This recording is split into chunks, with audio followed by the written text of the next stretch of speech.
So on this topic, that is molecular basis of inheritance, and you know that why I have taken the test to understand that how many of you know about the DNA, the structure of DNA, because DNA, the structure of DNA is already there in your previous, I mean to say lower standards. Okay, so you have already studied in your lower grade, right?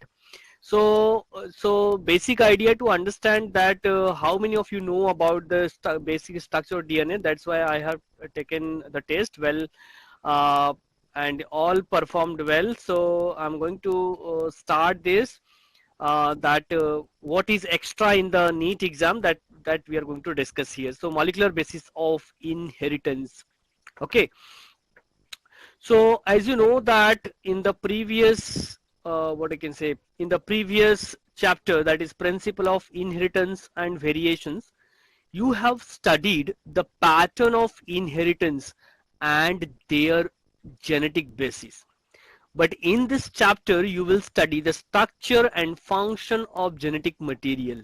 Okay, that means of in the previous chapter we studied about the patterns of inheritance, that what you will get in the first generation, second generation, and third generation, like that, right? But in this chapter, you are going to study the structure and the function of that genetic material which is responsible for making that pattern, right? So you all know that DNA act as a genetic material in most of the organisms. Yes or no? Yes. So here you can see that where you will get the DNA. So you can see here, this is the particular cell, and you know what is cell from the standard 9, right? Nucleus, the different organs of cell, I mean to say cell organelle. So that is, nucleus is kind of one cell organelle, and inside the nucleus there is a chromosomes. And when this chromosome, when you observe under the microscope, you will get this kind of structure. Means it can be either like this,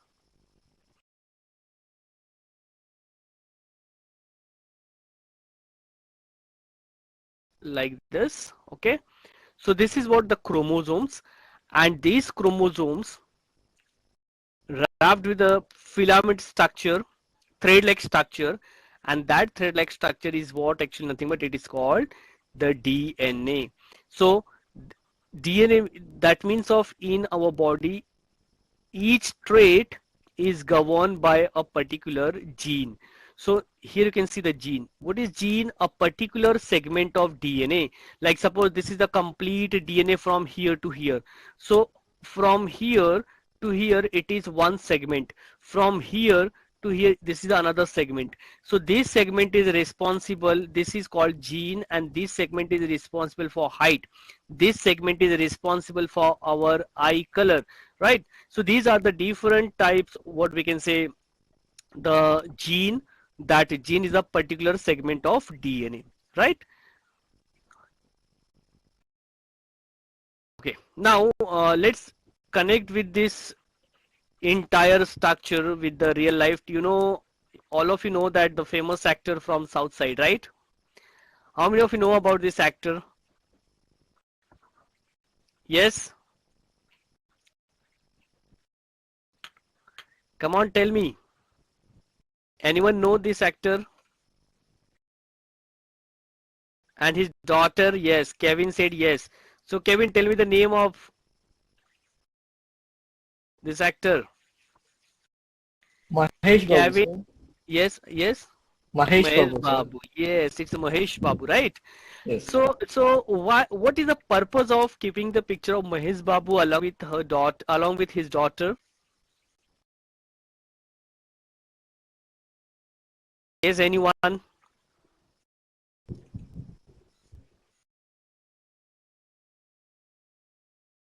Think scientifically, not what we can say in any other thoughts, but just think it scientifically, that why maybe the similarity. Yes, see, Sarjana said maybe the similarity, they both are white. Oh my god, this is something different, right? Yeah, Sir, they are, maybe their facial, like they both look same by their face. yes, even see, you can see the eye structure is similar, both having both, right? Even eye structure, even the smile you can also see. The smile is also somewhat similar. Yes or no? Yes, sir. Yes. This is what some kind of a trait which is from the parental to their offsprings, right? So that pattern we have already studied in the previous chapter. But what are the actual chemical behind this pattern trait matchings, and that what we are studying at the molecular basis, and that's why this chapter name is molecular basis of inheritance. Clear? Because this character, the visual, this is the phenotypic character which you can see here, and this phenotype, behind this phenotypic character there is a genotypic characters. That means there is some kind of chemicals, and that chemical, or we can say the structure, that is nothing but it's a gene, and gene is a particular segment of DNA. So, and DNA generally transfer from one generation to the next generations. So DNA as a genetic material, and that's why this picture over here. Now come to our actual concept about the DNA structure, right? So you know that chromosomes are composed of two parts of large organic molecule that called proteins and nucleic acid. And you have already studied in class 11 that nucleic acid are the polymers of nucleotides. So as you know that nucleic acid are of two types. One is called deoxyribonucleic acid, and the another one is called the what? Ribonucleic acid. In short, I can say it is a DNA and RNA. Clear?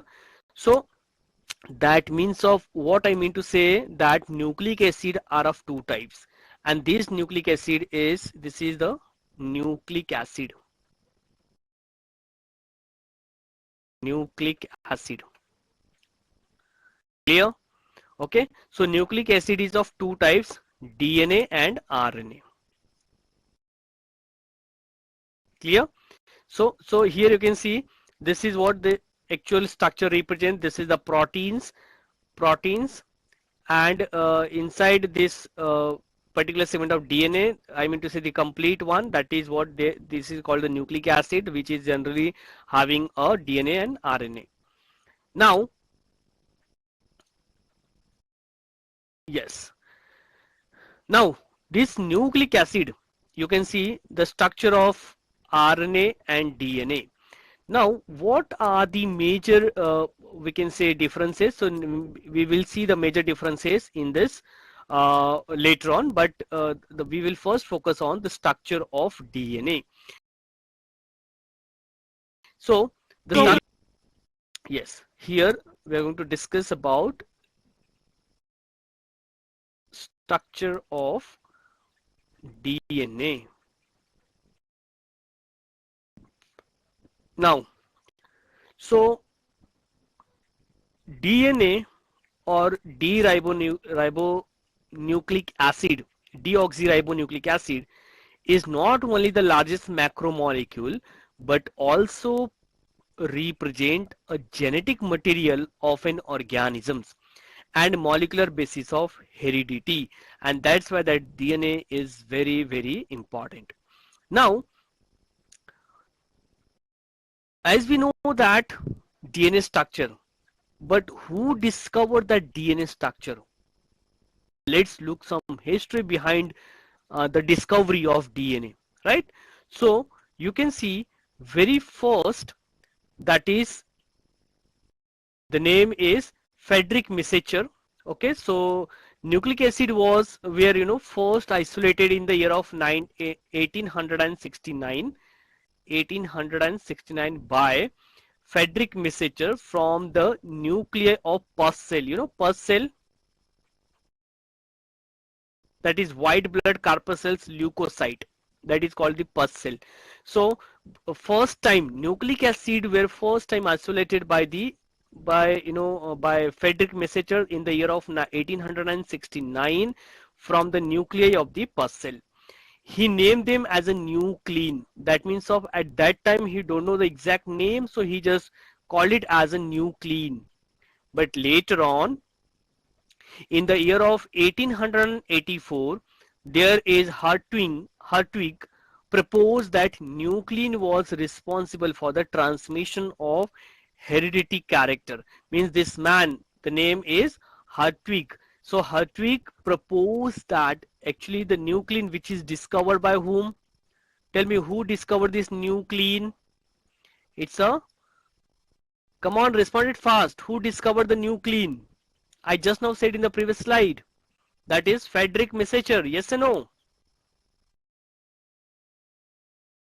Yes, it's a Friedrich. So Friedrich who named as a nuclein. Now here Hartwig proposed that whatever that Friedrich discovered, that nuclein was responsible for transmission of hereditary trait, means transmission of character from first generation to the next generation, from the parent to their offsprings.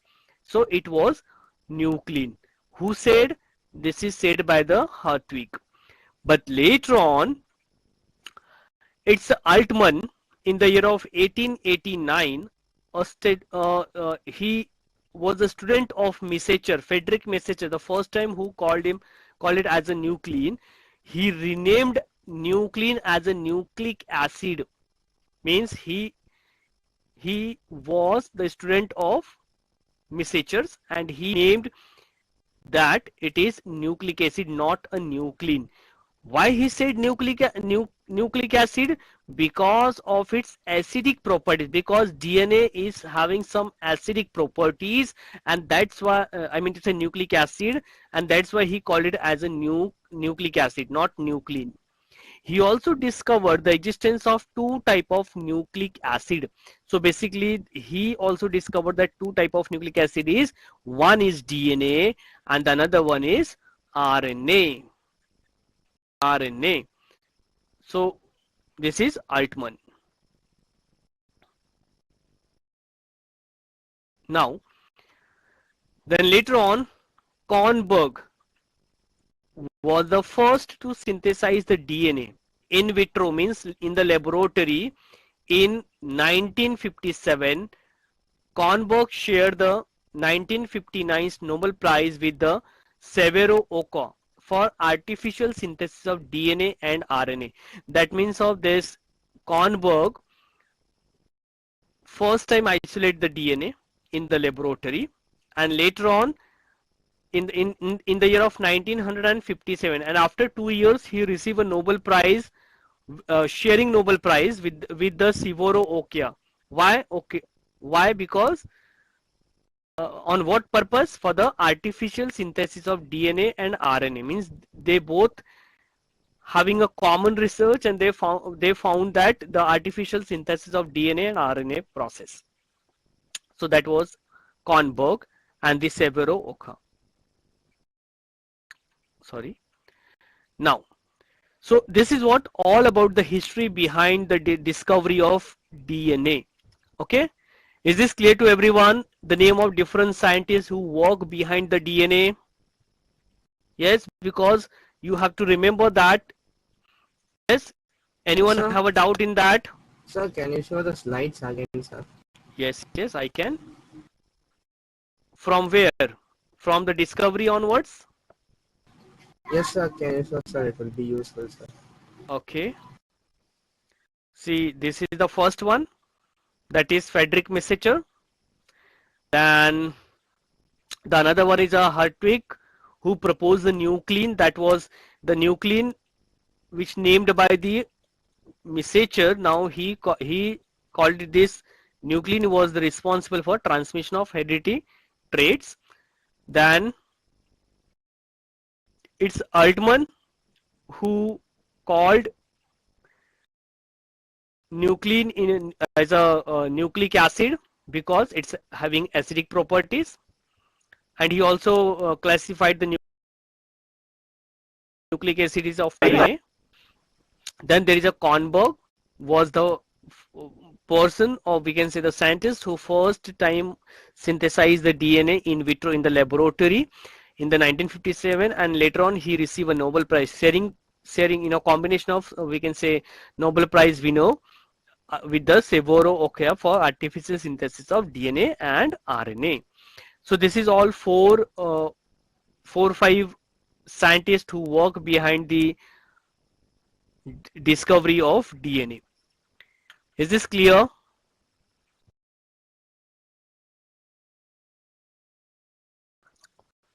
Shall I move ahead? Kevin? Yes, sir. This is Anthony, sir. Okay. Now let's talk about the structure of DNA. So now here written as a polynucleotide. Okay. Now what is the structure of polynucleotide? So let me tell you, this polynucleotide chain, actually it shows the polarity, or we can say it shows the directions, and polymer are formed at one end of free phosphate at 5' end of the sugar, which is referred as a 5' end of the polynucleotide chain, right? So that means of this entire nucleotide are basically, it is composed of three important component, right? It is three important component. Now what are those three important component? So the very first important component, that is called the phosphate group, pentose sugar, and nitrogen bases, right? So phosphate group, now here structure of phosphate group. So you can see, so this is the total three important uh, component. This is the phosphate group, first one. This is the pentose sugar. What is pentose sugar? You can see how many carbon, 1 2 3 4 5 carbon is there, and that's why it is a pentose. Pent means 5, right? So 5 sugar is there, 5 carbon is there, and this is the phosphate group. And nitrogen bases, so here you can see the nitrogen bases, right? So this nitrogen bases, you know how many nitrogen bases total? There are total 4 nitrogen bases: adenine, guanine, thymine, cytosine. Yes or no? Adenine, guanine, thymine, cytosine, and there is a in the RNA, this is in case of DNA. In case of RNA, it is going to be changed as a adenine. Yes, one extra uracil is there, which is replaced by, right? So this is what the DNA and the RNA. So there are total 3 important components: phosphate group, pentose sugar, and nitrogen bases. Now let's move ahead and try to understand the nitrogen bases. So you can see here there are 2 types of nitrogen bases. Now, as I said, the 2 types of nitrogen bases. So yes, there are 2 type of nitrogen bases. So yes, let me write here the structure. Okay, so yes, so there are 2 type of nitrogen bases. What these 2 type of nitrogen bases? That is, one is called pyrimidines and the purines. Okay, pyrimidines and purines. Now this pyrimidine is thymine, cytosine. Always keep in mind, pyrimidine means thymine and cytosine, and purines means there is a adenine and guanine. Adenine, guanine is purines, and pyrimidine is thymine, cytosine. In short, you can just remember pyrimidines means CT and purines is AG. AG and CT. These are the uh, nitrogen bases which is divided into pyrimidines and purines. So pyrimidines, you can see the structure, it is just a single benzene structure, but here it is benzene along with the pentose. Okay, so this is the structure of pyrines and purines. Now bond and linkage. Now as you can see here in the previous slide, I mean to say in this slide, see phosphate group is attached to pentose sugar. So here this attachment is some kind of bond and some kind of linkage, right? Means it is when the two carbon is attached, they having some kind of bonds, either single bond, double bond or triple bond, right? So they having some kind of bonds. So what kind of bonds are there? So you can see here the polynucleotide shows following type of bonds or the linkage in its component. Now what are those types of bond? So very first you can see very clearly that they have a glycosidic bond and the phosphodiester bond. Now what is this glycosidic bond and phosphodiester bond? So glycosidic bond means it is also called the N-glycosidic linkage. Okay, that means of, let me write here, it is a glycosidic bond. Okay, so you able to see the glycosidic bond over here? Yes or no? Can you able to see the glycosidic bond? Okay, now this is, that means of, this is the nitrogen bases. This one is nitrogen base. This is nitrogen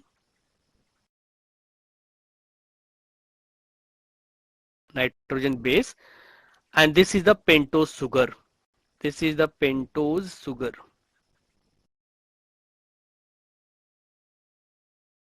Pentose sugar, right? So that means of a linkage between the nitrogen base and the pentose sugar to form a nucleoside. Okay, when there is a bonding of nitrogen base and pentose sugar, this, when there is a two attachment, this attachment is called nucleoside. This is called nucleoside. Okay, when this nucleoside is there, that means of, this is called the glycosidic bond, and that's why it is written over here, it's a glycosidic bond. Means always keep in mind that nucleic acid is of two types, nucleotide, okay, nucleoside and nucleotide. Now what is the difference between the nucleoside and nucleotide? So nucleoside means the bond between, okay, bond, or I can write it here, that a link between the nitrogen base and pentose sugar to form a nucleoside. Means here is nitrogen base,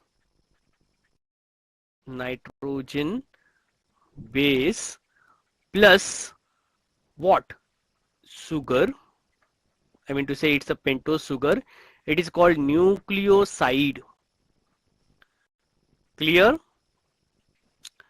Okay, so this nucleoside of DNA are, it can be called it as a deoxyadenosine, deoxyguanosine, deoxycytidines, deoxythymidine, right? Similarly, in case of RNA, if we say like there is a adenosine, guanosine, cytidine and uridine. So this is what about the nucleoside. Now purines nucleoside have 1 to 5 glycosidic linkage. That means of, in case of purines, so you can see here the structure of the purines. Okay, this is nitrogen bases. Yes, now here you can see in the structure of purines nucleoside have 1-9 glycosidic linkage, means carbon 1 of sugar and 9 position of that is called the adenine or guanine. So you can see this is the adenine structure. Let me highlight this. Yes, you just see in this particular box.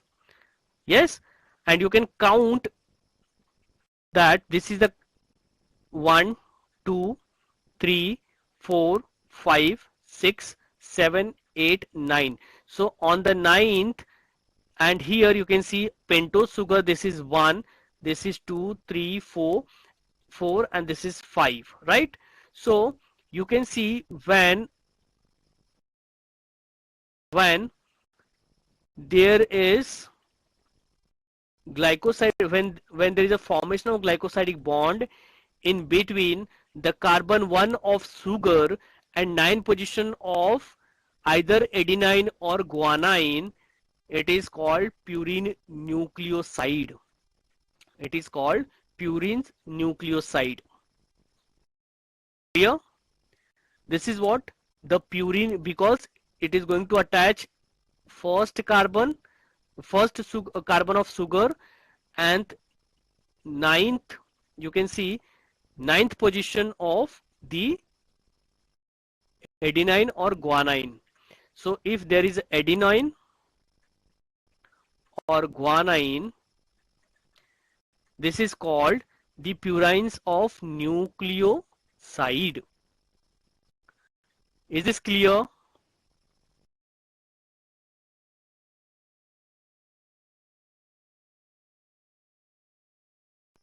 Sir? Yes. Sir, how that is attached to the guanine, sir? Can you explain, sir? Okay. So you mean to say, your question is that how they are going to attach? Guanine, sir. Okay. See bond formation, you know, because see it is always going to attach. Always, suppose there is a adenine and guanine. Okay, adenine or guanine. If it is adenine and guanine, so you know that adenine and guanine having, you know, one benzene ring along with the pentose, right? So one pentose and benzene ring is there. So you can see this is the structure of adenine, right? So this adenine on the last position of the, or we can say the ninth position of adenine, when this ninth position of adenine going to attach with the first carbon of pentose sugar, then this condition there is a formation of glycosidic bond, and if there is a glycosidic bond, so this is what called purines. This is purines of adenine or guanine. So that means it is always fixed that in the purines of adenine and guanine, the carbon and nitrogen base attached, that is called glycosidic bond, and it is always of first carbon of pentose sugar and ninth position of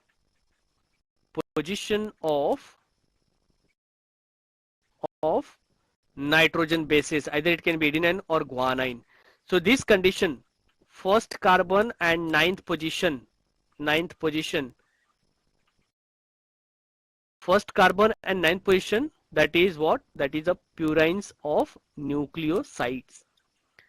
Clear? So this is in case of adenine, guanine, purines, because purines is adenine or guanine. Thymine is cytosine and uracil, or right? Yes, sir. Clear, sir. So this is this which you have to remember. Now the another one.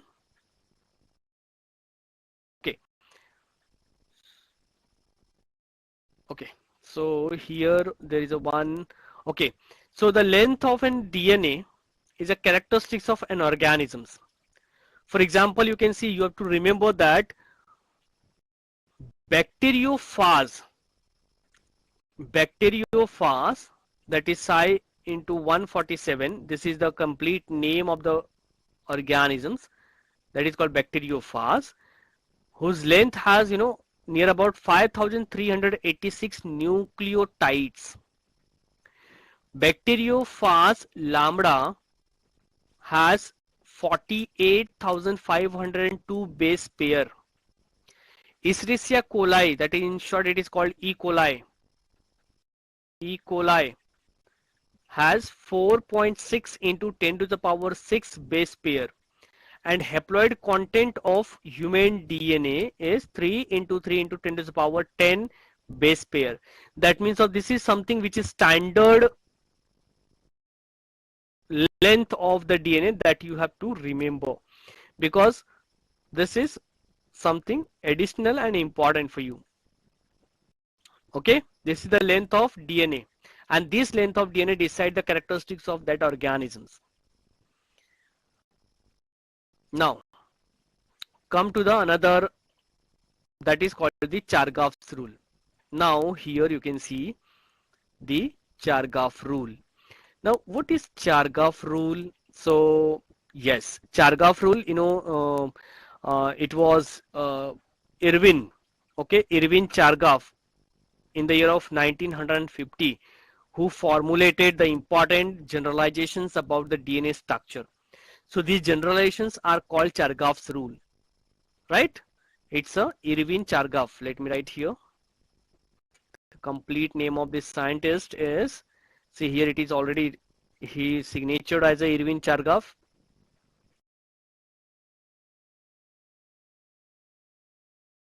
Irwin Chargaff.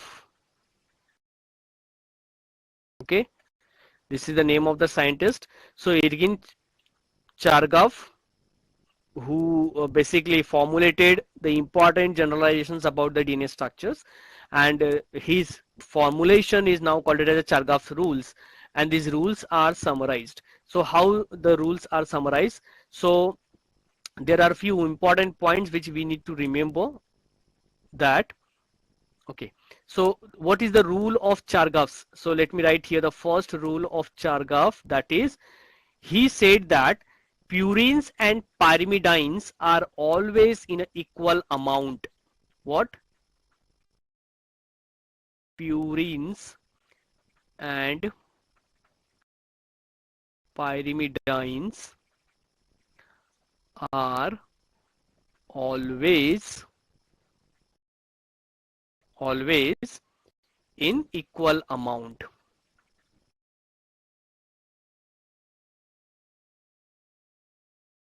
In equal amount. So what does it mean? That means of, if there is a purine, that is purine called adenine adenine thymine, sorry, adenine guanine is equal to thymine plus cytosine, right? This is what the Chargaff's first rule, that if there is a purines and pyrimidines, so purines and pyrimidines are always in equal amount. So this is purines, that is adenine guanine, purines, and this is what, pyrimidines. So it both are at equal amount. First rule. Second rule, he said the amount of adenine is always equal to the thymine. The amount of, third rule, second rule, amount of adenine is always equal to that of the thymine. So I can write it here, that is T, and the amount of guanine is always equal to the cytosine. So guanine equal to cytosine. This is what his rule. And you have to remember this rule, because this rule will help you to solve the problems. I will also teach you how to solve the problem related to these kind of questions. So always keep in mind that first of all, purines and pyrimidine ratio is always equal. So you have to remember this equation. And pyrimidines, adenine is always going to bind with the cytosine. Guanine is always equal to the cytosine.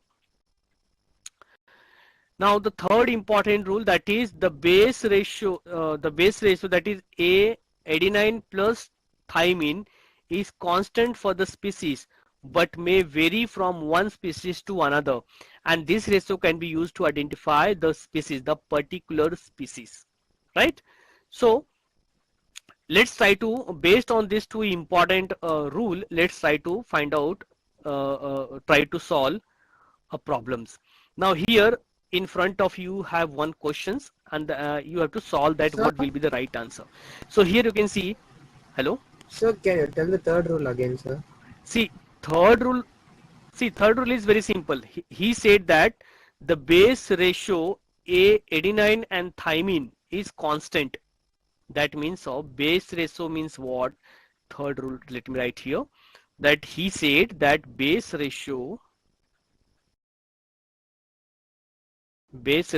of adenine plus thymine is constant, is constant, but this can be vary, as he said constant, but this can be vary from species to one species to another species, and this ratio used to identify the species. Basically this ratio can be used to identify the what type of species is this. Based on this you can able to find out. So we are not interested in that third law is not much important, but these two what we can say laws formulated by Chargaff is very important, and on this we can able to solve the problem. So you can see here one questions in front of you. Yes, so this is what in C. urkine's DNA, which is a double stranded. That means of DNA is double stranded. Okay, first 70% of the base were shown to be cytosine. That means of cytosine, what is the percentage? It is 17%. Okay, the percentage of other three bases expected to be present in this DNA. Now you have to find out the percentage of T, percentage of A, percentage of G, that you have to find out.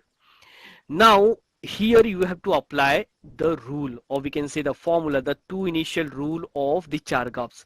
Now what Chargaff said, that A plus T is equal to G plus C. This is the first statement of Chargaff's. Yes or no?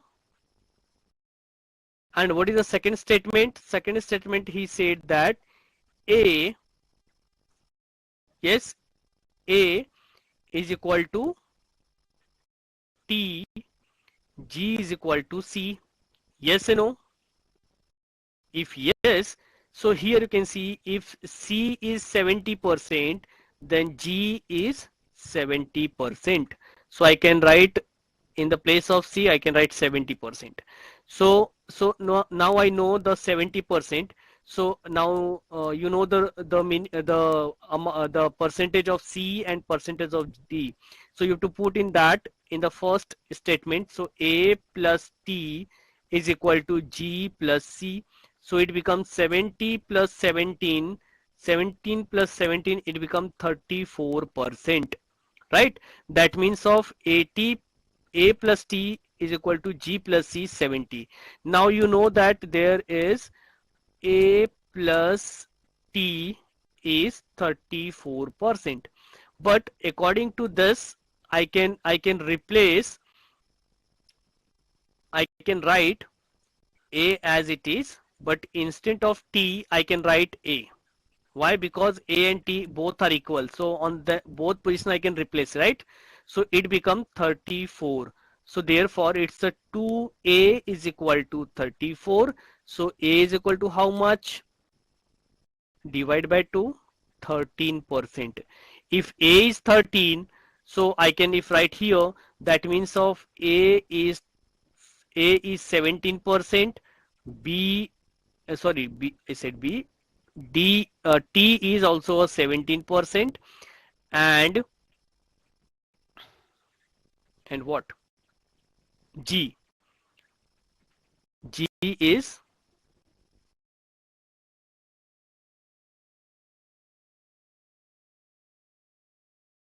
am I right? Okay, let's solve. Sir, from where that by 2 came, sir? Yes. From where that 2 came, sir, by 2? This one?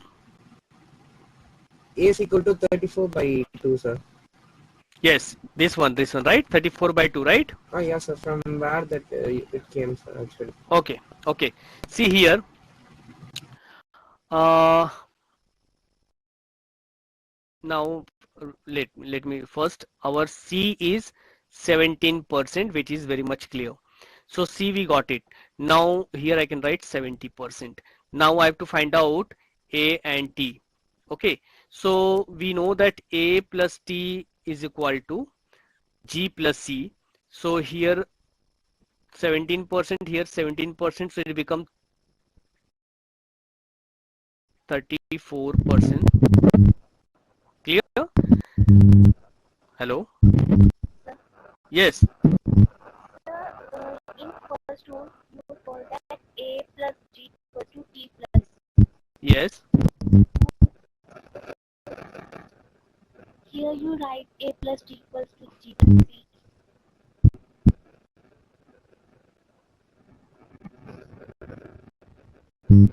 Yes, sir. You told Yes. us Yes. A Yes. plus Yes. G Yes. is equal Yes. to. Yes. I got it. I got it. I got it. Let me write it. This you're talking about, right? Yes. I'm also get confused. That's why the result is not accurate. Okay. So what I wrote in the first, that is I wrote A plus G is equal to T plus C. Is this right? Anmol, Anmoldeep. Now this Yes, is right. yes, Yes. A plus G is equal to T plus C. Now I know the value of G and value of C. Right? So if there is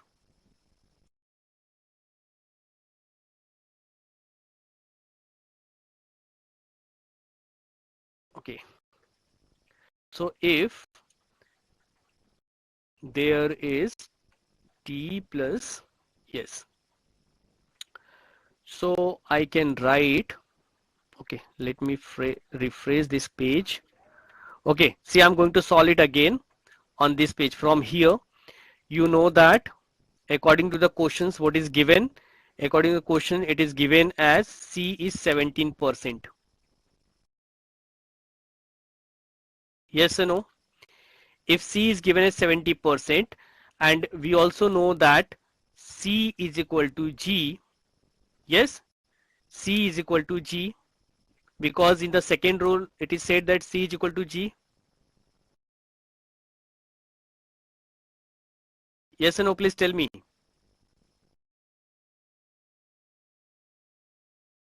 Yes, so that means of as C is 17% among the 100% content, that means of A plus T is equal to 100 minus C plus G. Now again there is a question that how this 100 come. You know that percentage means out of 100, right? And that's why either here 17% means out of 100. So now I have to fill all the informations related to the given. So it is 100 minus C value is what? 17%. G value is also 17%. So I can write here 17 plus 17. So it become how much? 100 minus 34. Now you just subtract this, you will get 66. Now you know that A plus T, so I can write A plus A also instead of T, because in the second rule it is said A is always equal to T, right? So at the place of T I can write A. So I wrote as A plus A. So A plus A means what? This is 1A 1B, so it becomes 2A, and therefore this A is equal to 66 divided by 2, it becomes 33%. If A is 33%, then T is also 33%. That means of A and T both are 33%. So based on this, now we calculated G value is 17%, A value is 33%, and T value is 33%. So this is what our answer. Now let's check the answer and try to find out whether, so A is 17%. So where is A is 17%? Sorry, G is 17%. So this is not the accurate. So I can cancel this. This is also not accurate. So I can cancel this. Now we have two options. G is 17%, G is 17%. Now the another what said. So in these questions you can see it is A is 33%, T is 33. Now A is 33 and T is. So that means of C is more accurate value. Is this clear?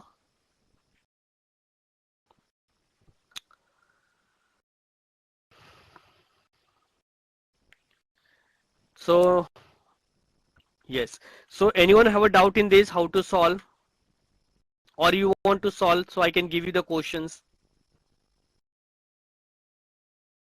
You want to solve? Can I give you one question for you?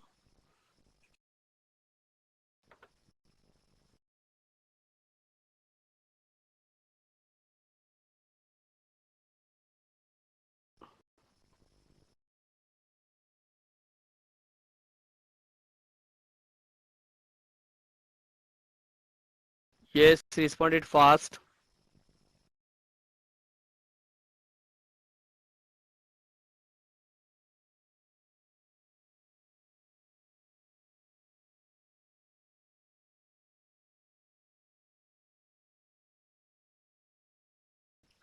Yes, okay. So before I'm going to give you questions, I'm going to give you a rule that you remember. So this is the rule which you need to remember, that adenine plus guanine, that means of purines, thymine and cytosine means pyrimidines, that means of A plus G is equal to T plus C, or when we take this T plus C at this side, it will become A plus G upon T plus C is equal to 1. Molar concentration of adenine is always equal to the molar concentration of adenine. That means of A is always with the T and G is always with the C. When you take A this side, it become A upon T is equal to 1, G upon C is equal to 1. Right? Deoxyribose sugar and pentose sugar in equimolar proportions. AT base pair are rarely equal to the G plus C base pair, and the ratio of A plus T, G plus C is variable but the constant for the species. That means of it can be variable according to species to species. So this is the 4 important rule which you need to remember regarding the Chargaff's rules, and based on that now let's try to solve one questions. So let me bring you a question for you that related to, yes.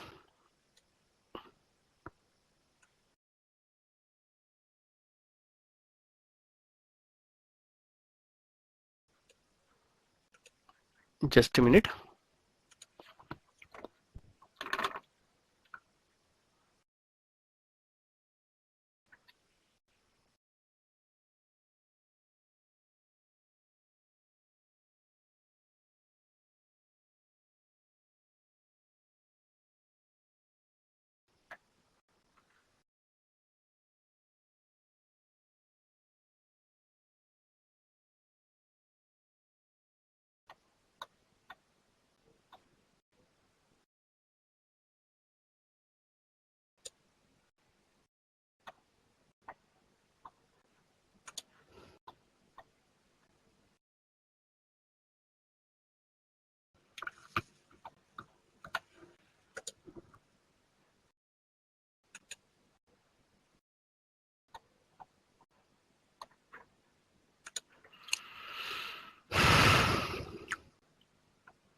Just a minute.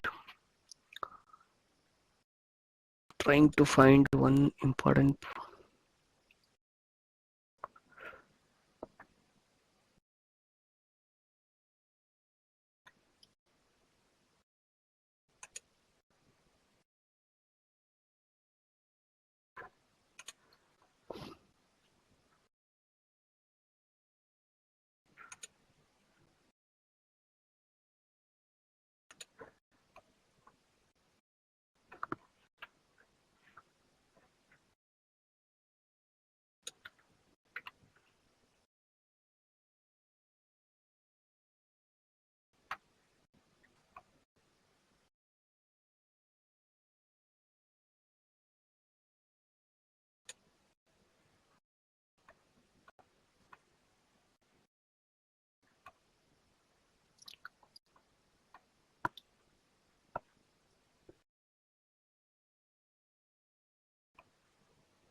Yes.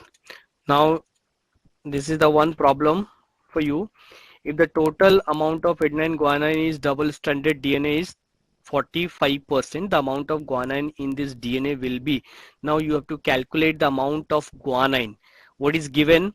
So you can just see here the give already question number 2, that is if the total amount of adenine means A and thymine means T, that means of A plus T is equal to 45%, it is already given.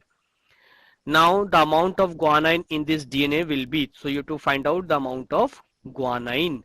So yes, now you all can start solving, try to solve and tell me the answer. Okay, Sarjana, please solve it and then tell me. Are you solved this question? Yes, sir, I'm solving it, sir.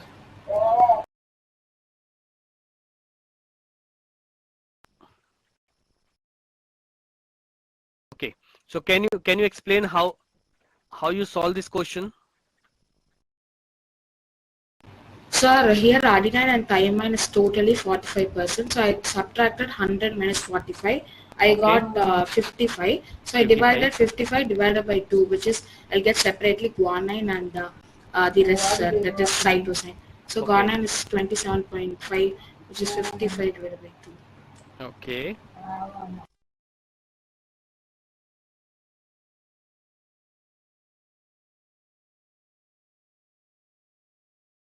Good.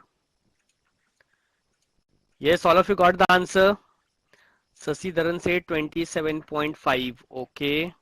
Okay, Bhuwana. Okay, just wait.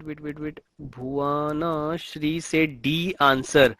Bhuwana, how D answer?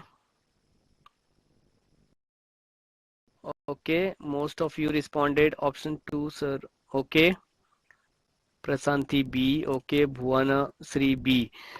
Okay, so see, it's a very simple questions, not so difficult. You can see A plus T is 45. So you know that in the previous that A plus T is equal to 100 minus G plus C, right? So that means of, and this formula I can write it like this: G plus C is equal to 100 minus A plus T. But here G plus C is equal to 100 minus A plus T is already given 45, so you can just write 45, so you will get 55. So G plus C is equal to 55. You know that D can be replaceable with the C, so I can write here G plus G is equal to 55. So therefore 2G is equal to 55. So G is equal to 55 divided by 2, it become 27.5%. That means of B, or second is the most accurate answer.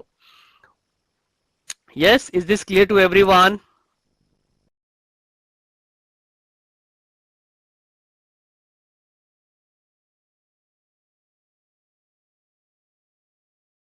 Come on, tell me fast. Yes. Okay, one more question for you. Question number 3. Question number 3. The total amount of adenine and thymine is double stranded DNA is 60%. The amount of guanine in this DNA will be.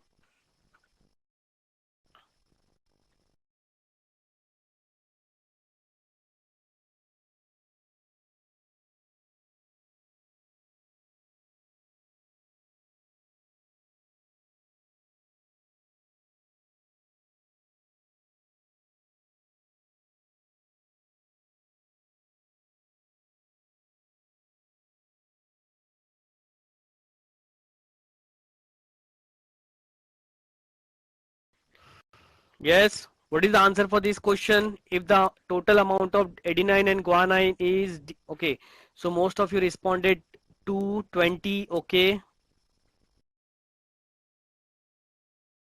Yes. So A plus T is equal to 60%, and we know that G plus C is equal to 100 minus 60. It becomes 30. Sorry, 40, not 30. It's the 40. This now what is the amount of guanine? So I can write 2G is equal to 40. So G is equal to 40 divided by 2. It becomes 20. So yes, C is the right. Yes, this is very simple questions. Another one. Another question for you. This is for question number 4. Do it fast as you can. This is also a very simple question.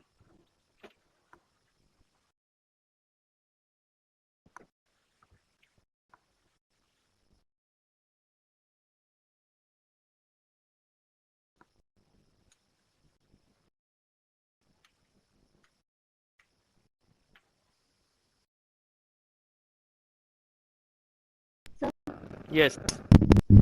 can you please tell the amount of which is given? Actually, I'm using phone, that's why it's very small for me. Okay, okay. See the amount. T is given as 40%. C, that is cytosine, given as a 10%. Then we have to find out G in the pollen cell. We have to find out G.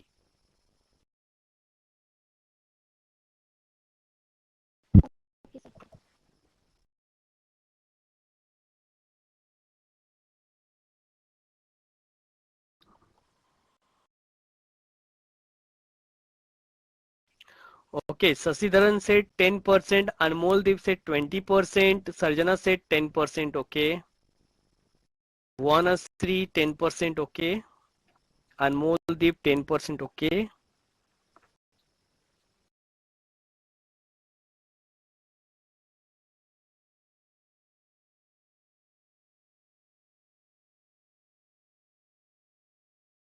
See here, very simple. I can write here A plus T plus G plus C is equal to 100.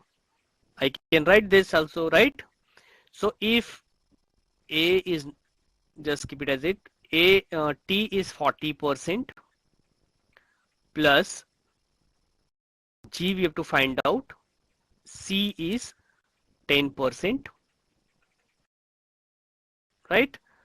So A plus G is equal to 100 minus what? 50. It become A plus G is equal to 50%. Yes or no?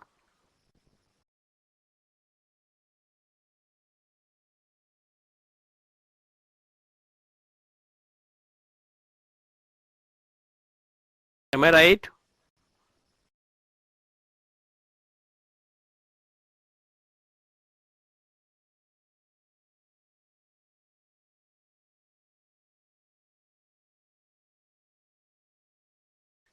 Come on, tell me fast.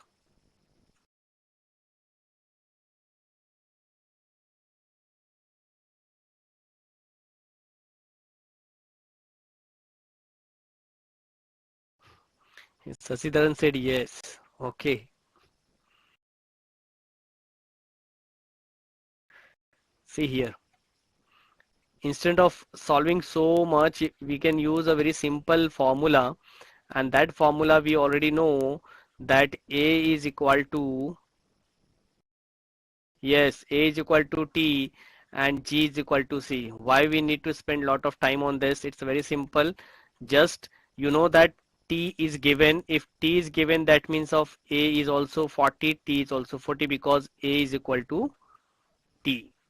Similarly, if C is given 10, if C is given 10, then definitely G can also be a 10 because G is equal to C.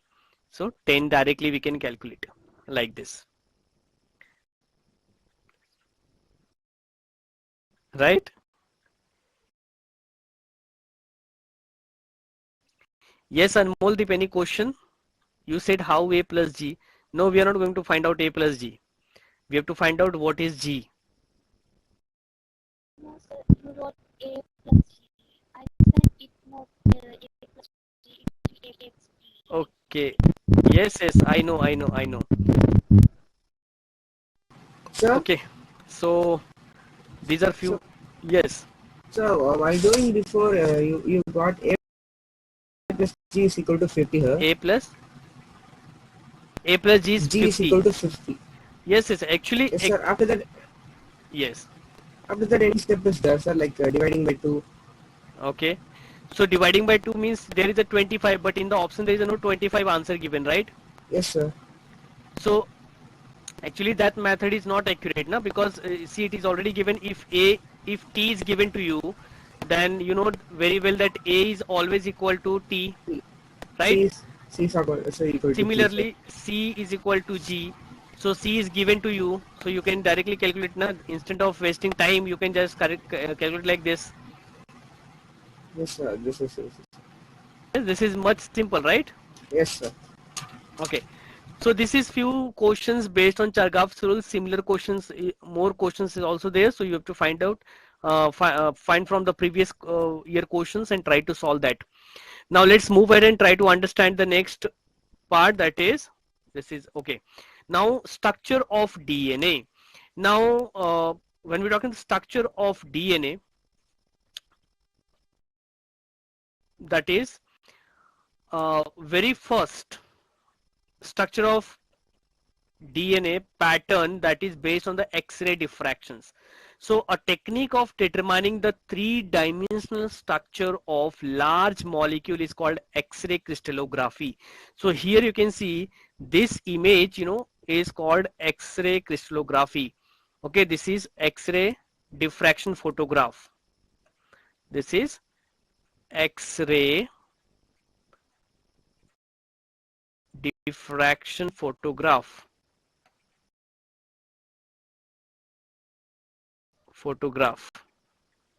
Okay, and this photography in the year of 1953, Rosalind Franklin, who took this X-ray, that is Wilkins and Franklin, who took this picture, that is called X-ray diffractions picture on the crystalline DNA. So they concluded that DNA is a long molecule which consists of two similar strands running in a parallel and helical manner. That means based on this structure they calculated DNA is double stranded and they are running anti-parallel. That means one is running upside, another one is running downside. They are anti-parallel. Okay, and they are similar strand running in a parallel and helical manners, where sites occur at the interval of 0.34 nanometer, and they found DNA have a diameter of 2 nanometer. along with they having a major and minor groups. That means of the name of the famous that scientist who worked behind that is Wilkins, and according to Wilkins and the another is a Franklin.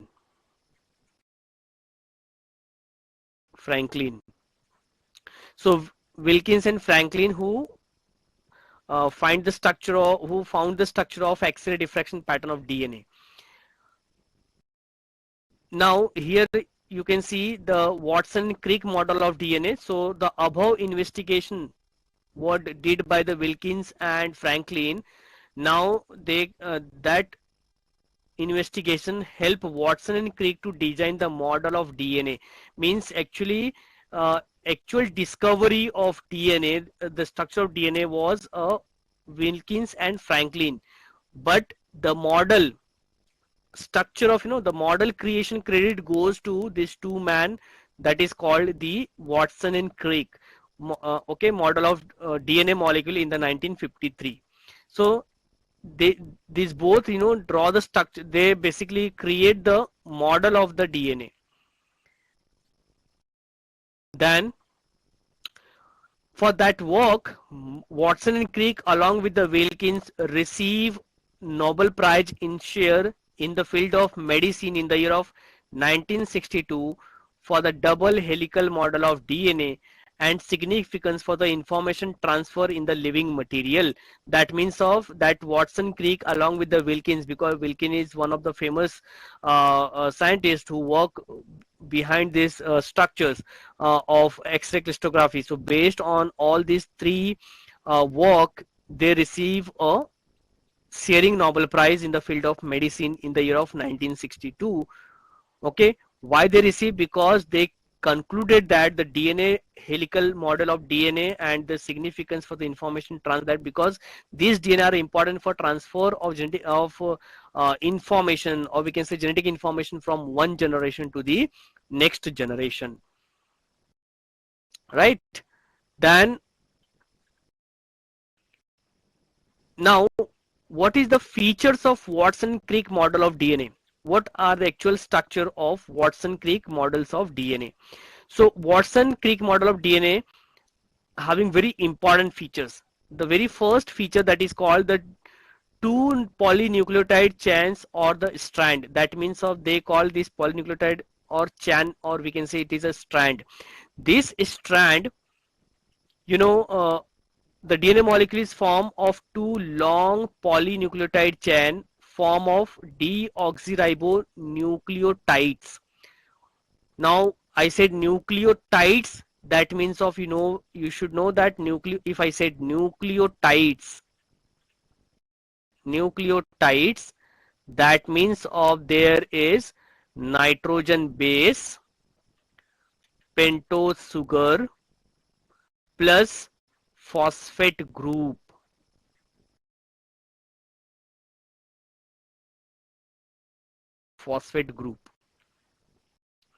Is this clear? So this nucleotide actually it is made up of from this, so it's a polynucleotide. So this is one nucleotide, so similarly it is made up of from long chain, so it is a polynucleotide.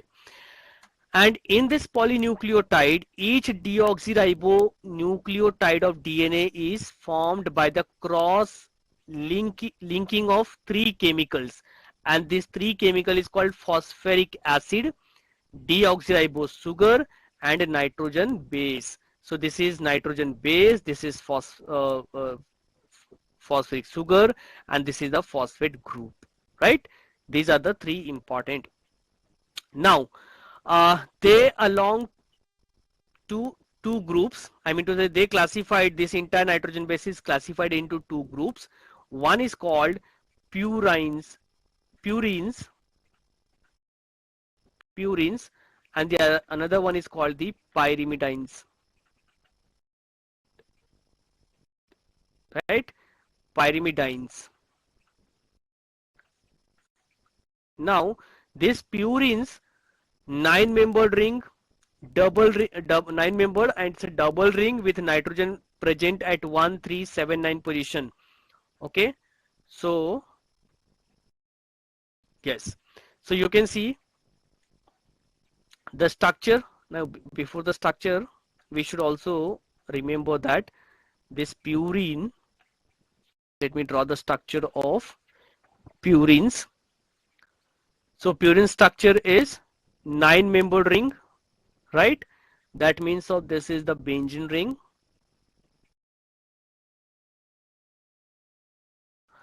along with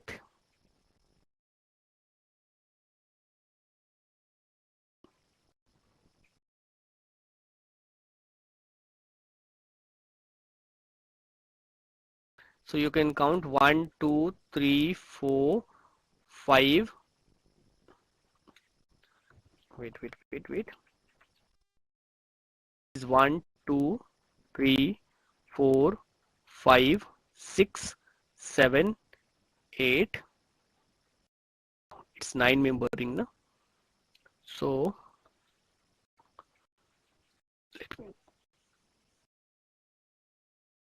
let me draw the structure. Just wait for 2 minutes drawing. So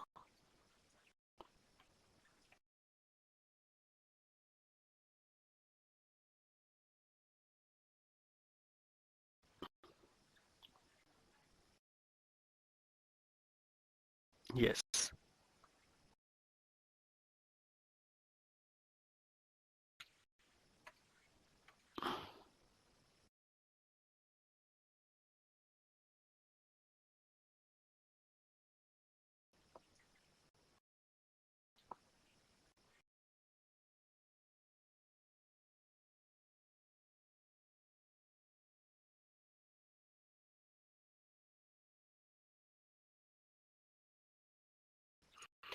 So now I can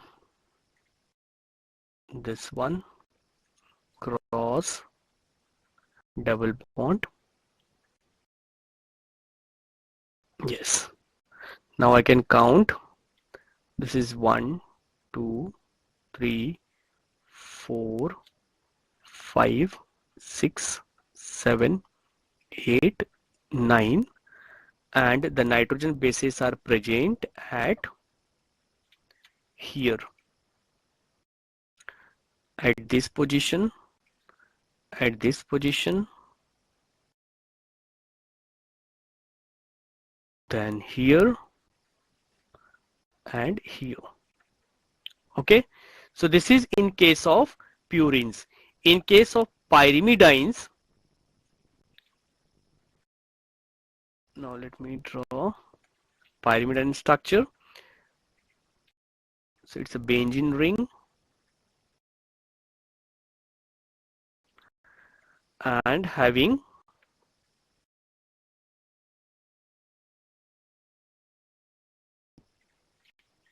along with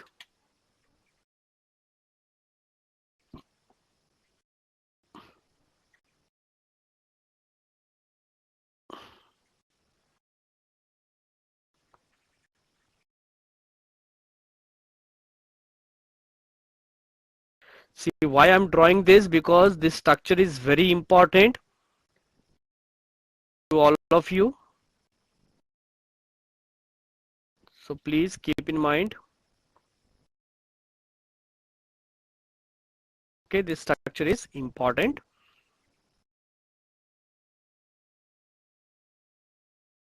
Okay, so based on this structure, what I can write purines 9-membered double ring with nitrogen. Where is nitrogen present? Nitrogen present at 1, 3, 7 and 9 position. So nitrogen present at 1, 3, 9, 7 position. So this is all odd number. Yes or no? Yes. So if there is a benzene, if there is a purines, so you have to remember that in the purines nitrogen is always present at the first 3, 7 and 9 position. In case of pyrimidines, nitrogen is present. See the nitrogen present in case of pyrimidines, it is present in let me count. So you can just count it here. In the pyrimidines, it is 6-membered rings, and it is with nitrogen at 1 and 3 position. So this is 1 and this is 3. This is 1, 2, 3, 4, 5, 6. So it is present at 1 position and the 3 position. So nitrogen at 1 and 3 position. So it is pyrimidines and this is purines. Is this clear?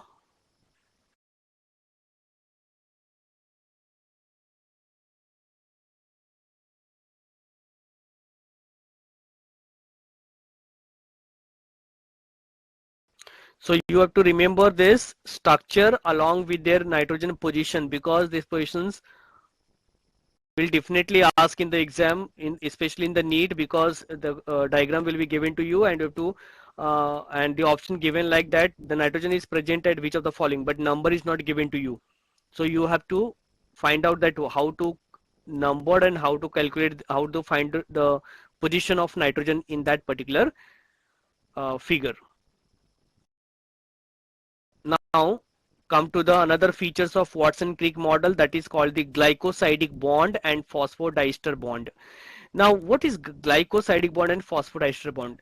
So nitrogen bases are attached to the first carbon of deoxyribose sugar through a glycosidic bond by either their N1 in case of pyrimidines and or in 9, that is nitrogen base of 9 in case of purines region. That means of glycosidic bond. So here suppose this is the nitrogen base, and here is pentose sugar. So when the nitrogen base is attached to pentose sugar, so in between there is a bond formations, and that bond formation is called glycosidic bond. Yes, it is called glycosidic bond. As you can see here, this is what, this is nitrogen base, this is pentose sugar, right? 5 carbon pentose sugar. So there is a link, or we can say the bond formation between these two compounds. So it is called glycosidic bond. So in case of purines, if it is purines, then this sugar is going to attach at nitrogen position number 9. If there is a pyrimidines, then it is going to attach at N1 position, because you know that pyrimidines is 6-membered ring. It is a 6-membered ring, and this is the 9-membered ring.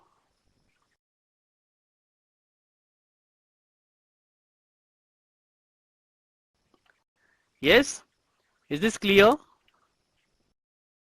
Yes or no? Just respond it fast.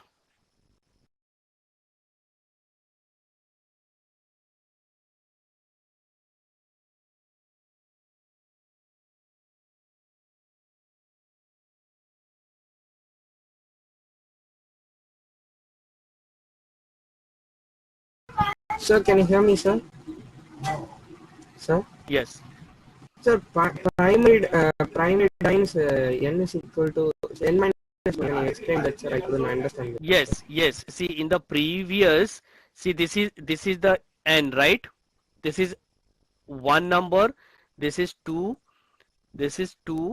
3, 4, 5, 6, right? So in case of pyrimidines, pentose sugar is going to attach, this is pentose sugar, is going to attach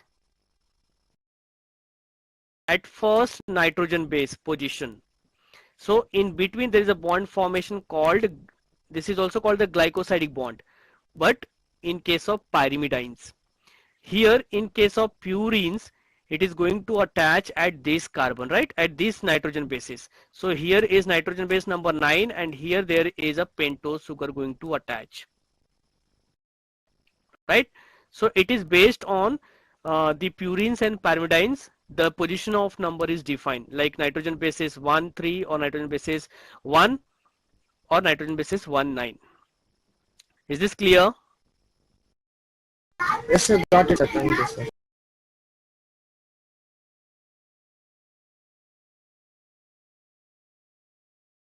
Responded. Yes, sir. It was clear, sir. Kevin, right? No, sir. Anthony, sir. It was clear, sir. Anthony, okay. So hope this is clear why I said purines 9 and nitrogen base number 9 and pyrimidines and nitrogen base number 1 position. Yes. Okay. Now come to the next. The third one is DNA duplex. Now what is DNA duplex? Okay, before that I forgot to tell you about the phosphodiester bond, right? Here is, because in that one here it is written as glycosidic bond, so I told you about the glycosidic. Now what is a phosphodiester bond? So let me write here phosphodiester bond.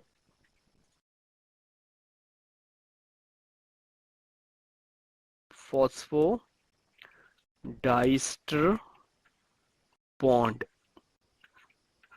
Now this phosphodiester bond, basically the bond between two adjacent nucleotides. Two adjacent nucleotide means what? Suppose there is let me draw that picture. Yes.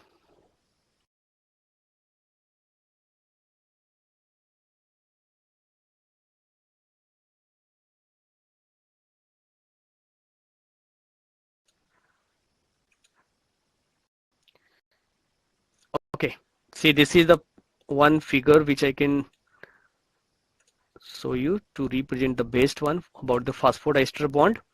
So here, so in this picture you can see this is the one strand of DNA,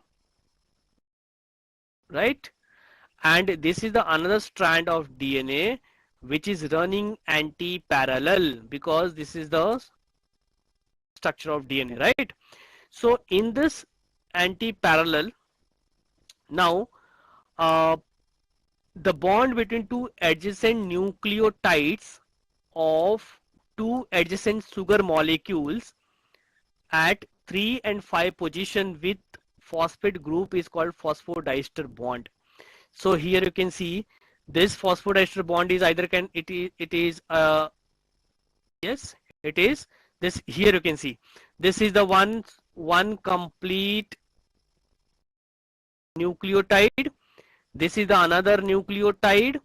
So one nucleotide is going to attach with another nucleotide with the help of bond. That bond is called phosphodiester bond. So here you can see this bond between the two adjacent nucleotides, right? So if in between the two adjacent nucleotides there is a bond formation, that bond formation is called the phosphodiester bond. Yes. So here it is called the glycosidic bond, here it is called the phosphodiester bond. I can write here it is a phosphodiester bond. Ester bond. Is this clear?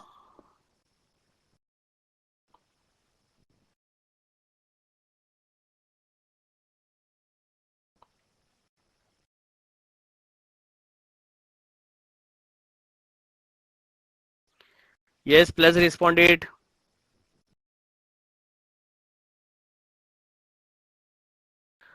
Okay. Now DNA duplex. Now what is mean of DNA duplex? So as mentions above, like DNA molecule has two polynucleotide chain, as I told you that right? So they are spirally coiled, and these two spiral DNA strand of DNA are collectively called the DNA duplex. That means of when the DNA is spirally coiled like this structure, this is what called DNA duplex, because you can see how they are spirally like this. Yes.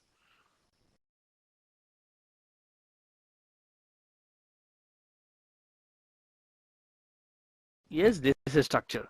So they are called the DNA duplex. Now this DNA duplex has a diameter of 20 angstrom. So you can see here the diameter of this DNA is 20. Diameter means what? When you draw a line like this and from here, so it become a circle, right? So the diameter of that circle is 20 angstrom unit. So it's a 20 angstrom. Okay. Then the next, you can see the two strands are not coiled upon each other, but whole DNA strand is coiled upon itself around a common axis in the right-handed manner. As you seen that rope stair is twisted to form a spiral, right? Similar way. So the coiling become platonic, or we can say the two strands cannot be separated without completely unwinding them. Clear? So that is what the DNA duplex. Now the type of DNA described here is a B form. Like here, this is the B form of DNA. The type which is represented, this is a B form of DNA. B form of DNA. Okay. Now here 1 ton of spiral has a distance is 34. You can see here 1 ton. 1 ton means what? From here, yes, from here, this is the, yes, from here to here. This is completely considered as a 1 ton. Means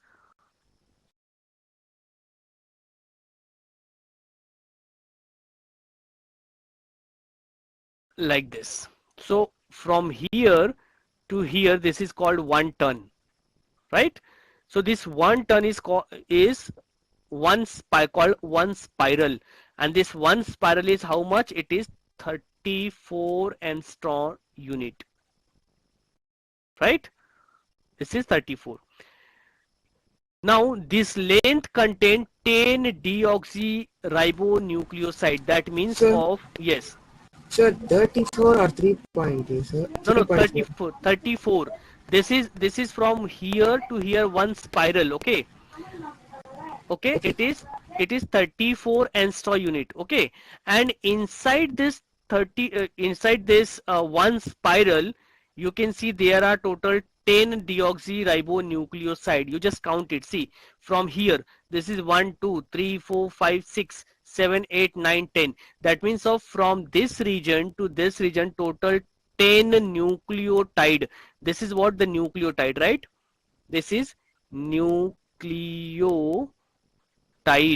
So how many nucleotide? Total 10 base. 10 nitrogen bases present. 1, 2, 3, 4, 5, 6, 7, 8, 9, 10. So in the one spiral there are total 10 deoxyribonucleoids in each, so that the average distance between these, now as I told you, the total distance is 34 angstrom unit, right? And in this one, this is called one spiral. This is one spiral. And in this one spiral, how many nucleotides? Total 10, right? So 34 divided by 10, how much? It's a 3.4 angstrom. That means of the in between these two one nucleotide, you can see how much it is, the 3.4 angstrom unit. Is this clear? Anthony, Kevin? Yes, sir. Clear, sir. Hope this is clear now. Yes, sir. Clear, sir. So one spiral is 34 ANSTO unit, and the distance between the two adjacent deoxyribonucleotide is 3.4. That means of in between these two lines, the total distance is how much? It is 3.4 ANSTO unit. Is this clear?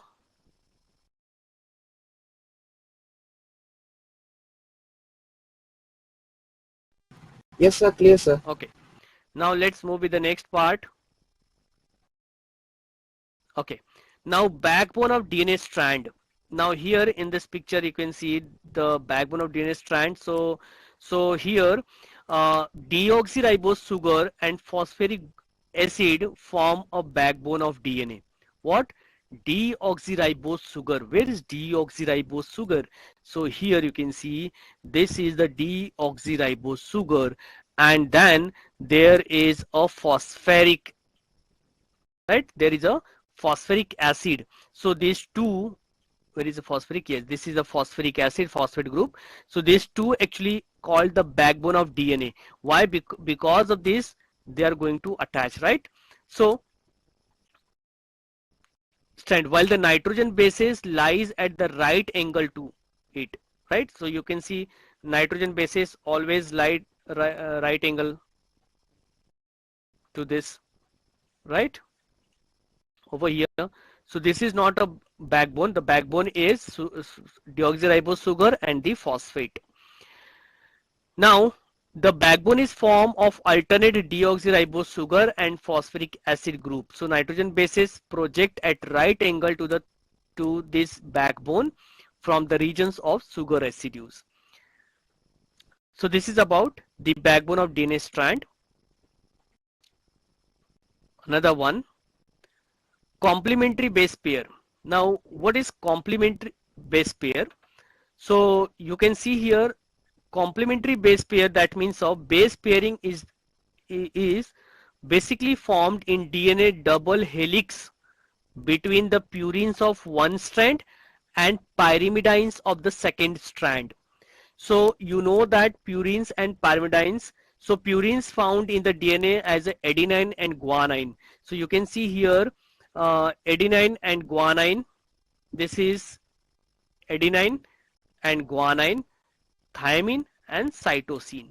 So adenine guanine is what? It is a purines.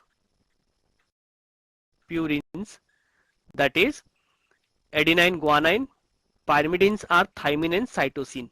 So adenine of one strand always pair with the thymine of other pair, that is A plus T, and guanine, that is G plus C. So the amount of adenine is always equal to the thymine as said by the Chargaff's rules, because it is based on the Chargaff rule. So that rule should be perfectly fit in that particular structures, and that's why the Chargaff's rules formulated. Now as was proved by the scientific, purines pyrimidine base pairing of two strand are always complementary to each other. Complementary means what? Not identical. Complementary means suppose one strand is running like this, so another strand is running like this. So they are not exactly similar, right? Because on one strand having different amino acid, on the another strand having different amino acids. So they are not exactly similar, but they are anti-parallel. They are always opposite to each other. It is not similar, opposite to each other. If suppose I can say here is one single strand. Suppose let me write here, this is single strand and written as A, T, G, C, T, C, A, T, G. This is what called, suppose this is the original strand.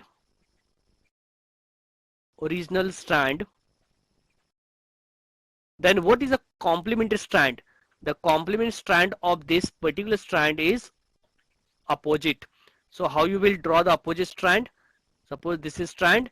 So as I told you, A is always pair with T, G is always equal to C. Yes or no? Am I right? What Chargaff rule said? Yes. So here is A. So instead of A, in the complementary strand, what I can write? Complementary strand, I can write T. So in case of T, I can write A, C, G, G, C. Again T, I can write A, C, I can write G, A, T, T, A, G, C. So this is what? This is a complementary. This is not a similar strand. It is a complementary. It is always opposite. One is running like this, so another is running like this. Is this clear? So this is complementary. If anyone give you, if any teacher give you original strand and said, please find out the complementary strand, so you can apply the Chargaff's rules to find the complementary strand. Is this clear?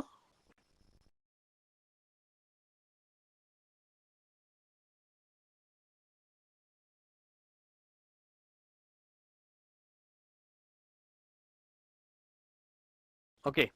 Now the another one is hydrogen bond. Now what is this hydrogen bond?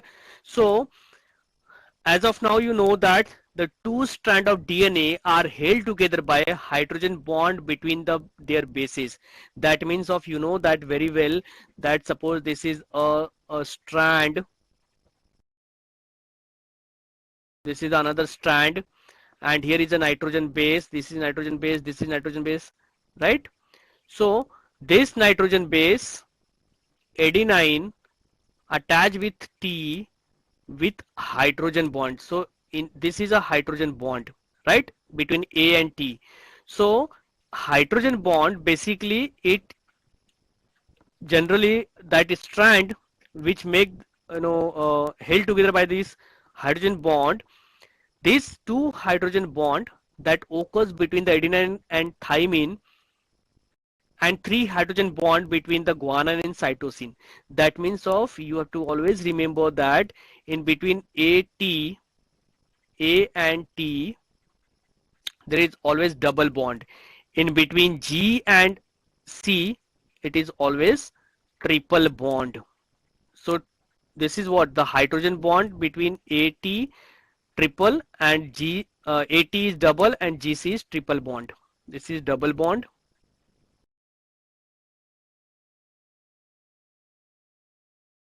Triple bond, triple hydrogen bond. Clear?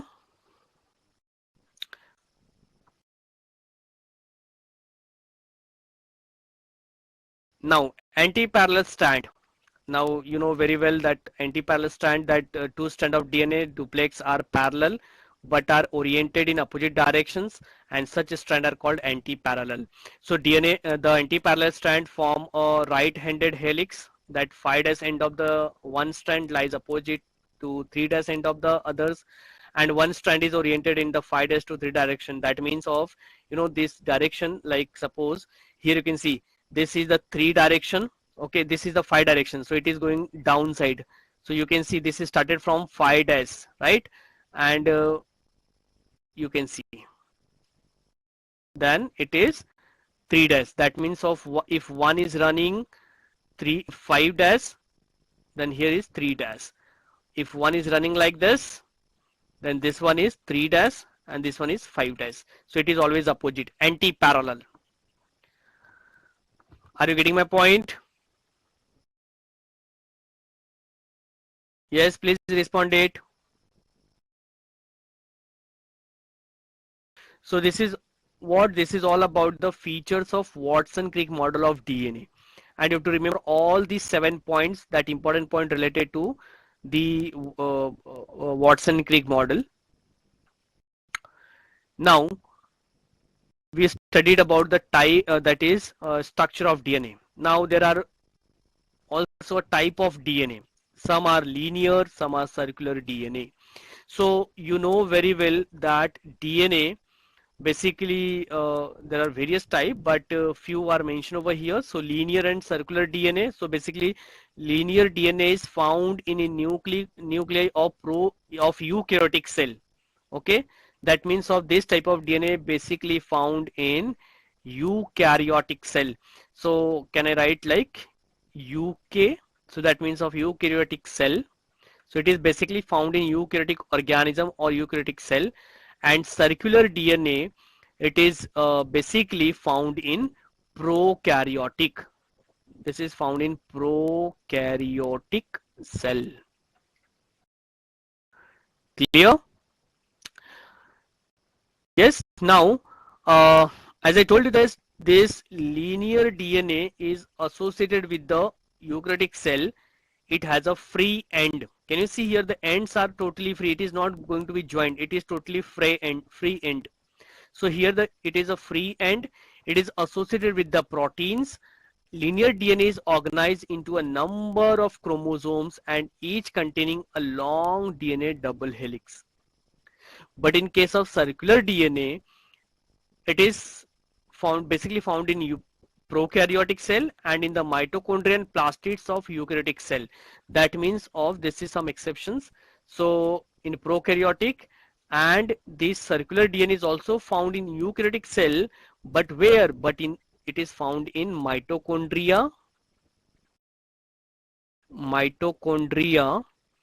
and plastids. There is a circular DNA. Clear?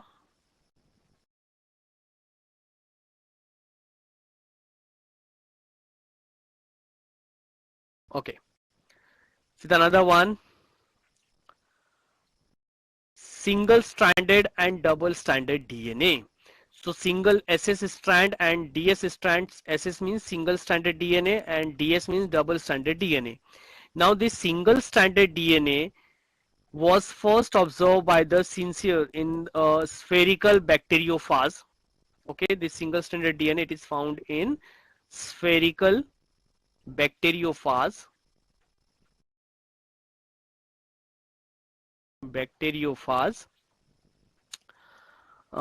Then it is also found in Psi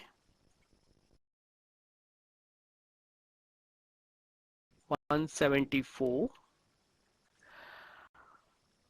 Double stranded DNA, that basically it is an anti-parallel strand of deoxyribonucleic acid unit. So it is found in almost all cell which possess a DNA as a genetic material except some viruses.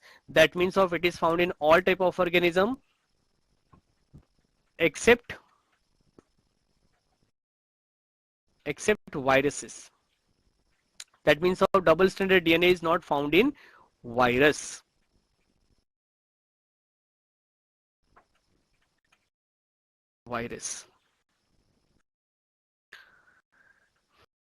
Clear?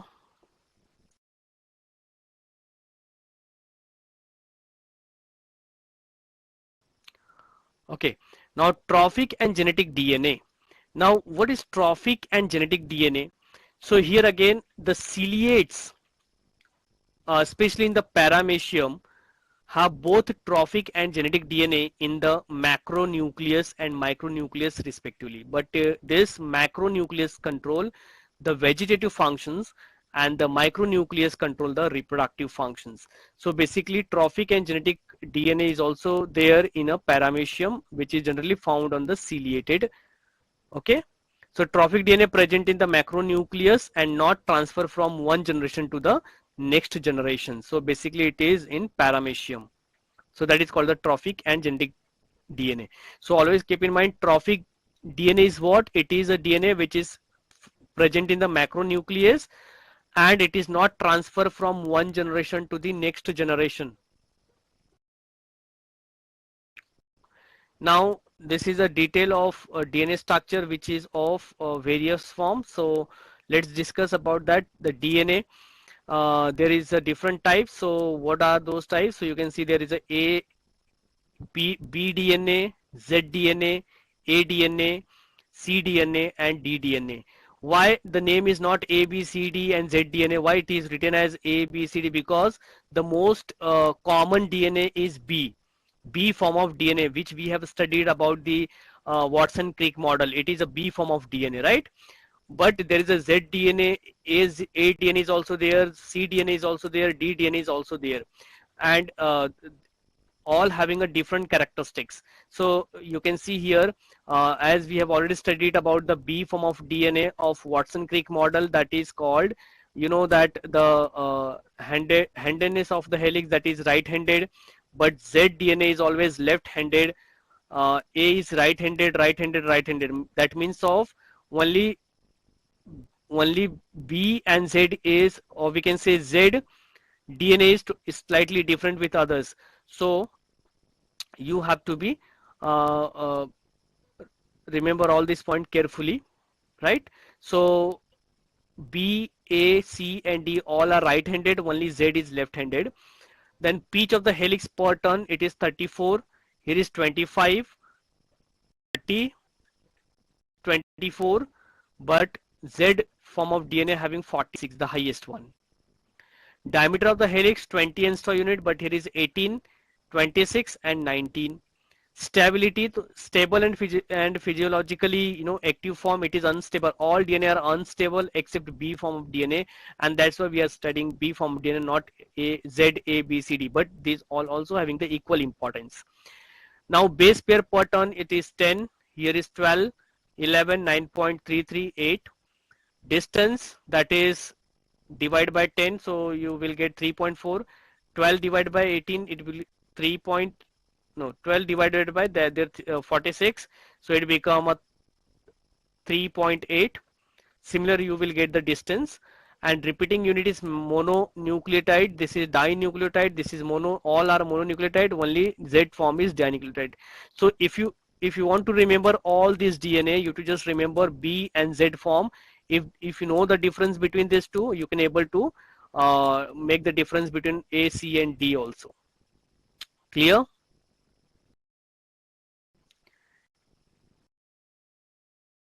Okay, so here you can see the actual structure of DNA, that is A form, B form and Z form. These three are important: A form, Z form and B form.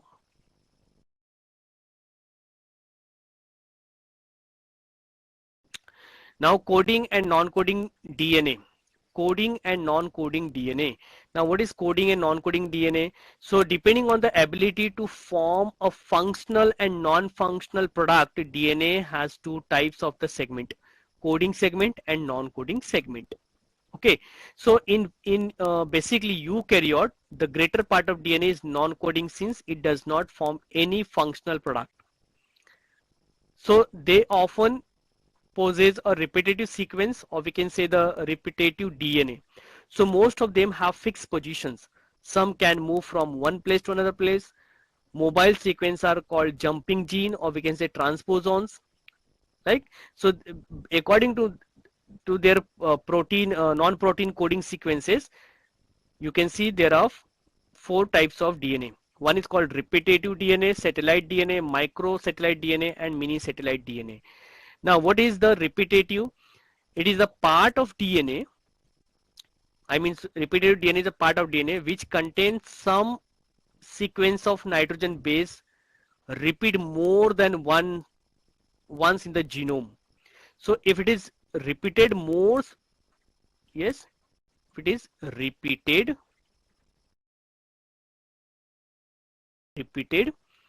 in genomes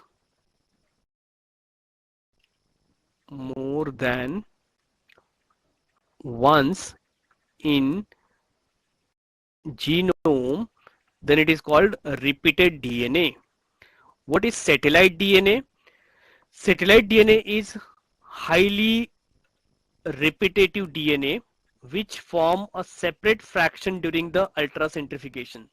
So that means of this satellite DNA is typically found in centromere and heterochromatin, and it does not transcribe or translate. So that means of this satellite DNA is not going to be translate into a proteins. Then depending upon the number of base pair involved in the repeated region, the satellite DNA is further classified into two types, and that two types is called macrosatellite and mini satellite. Macrosatellite and mini satellite. Why it is called microsatellite and mini satellite? Microsatellite means what? It having only 1 to 6 base pair repeated, so it is called microsatellite. And mini satellite means what? It having mini satellite with more than 11 to 16 base pair repeat, 11 to 60 base pair repeat, then it is called the mini satellite. Okay, and this mini satellite is highly variable and is specific for each individual. So it basically, this mini satellite is used in DNA fingerprinting. Okay, so it is used, this mini satellite basically used in DNA fingerprinting.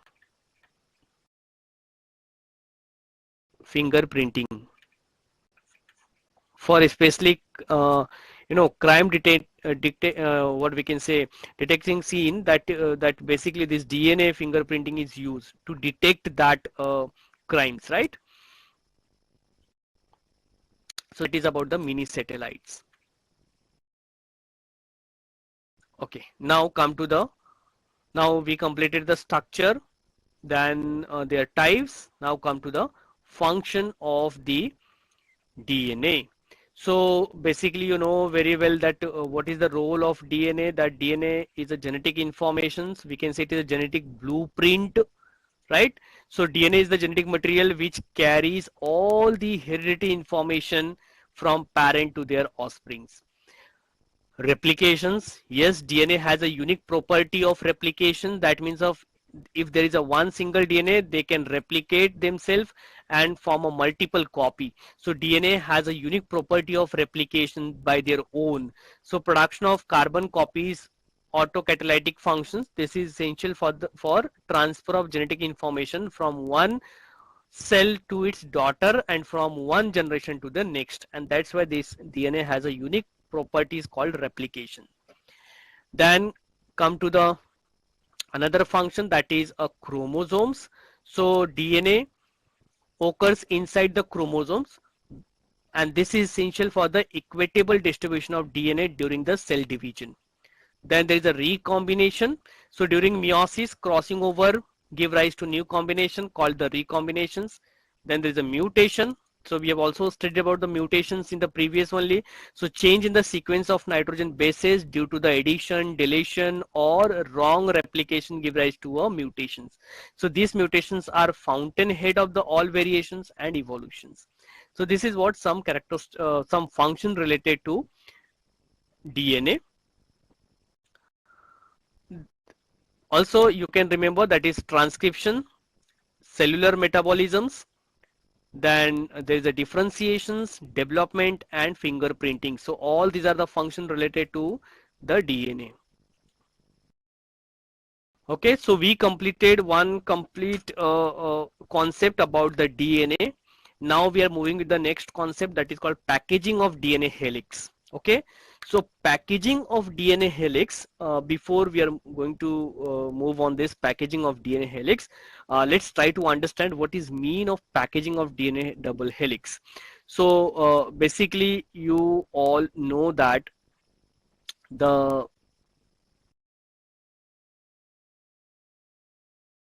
what we can say, the central dogma of molecular biology. What is the central dogma of molecular biology? And that is what, let me write here, the central dogma of molecular biology, that is called the DNA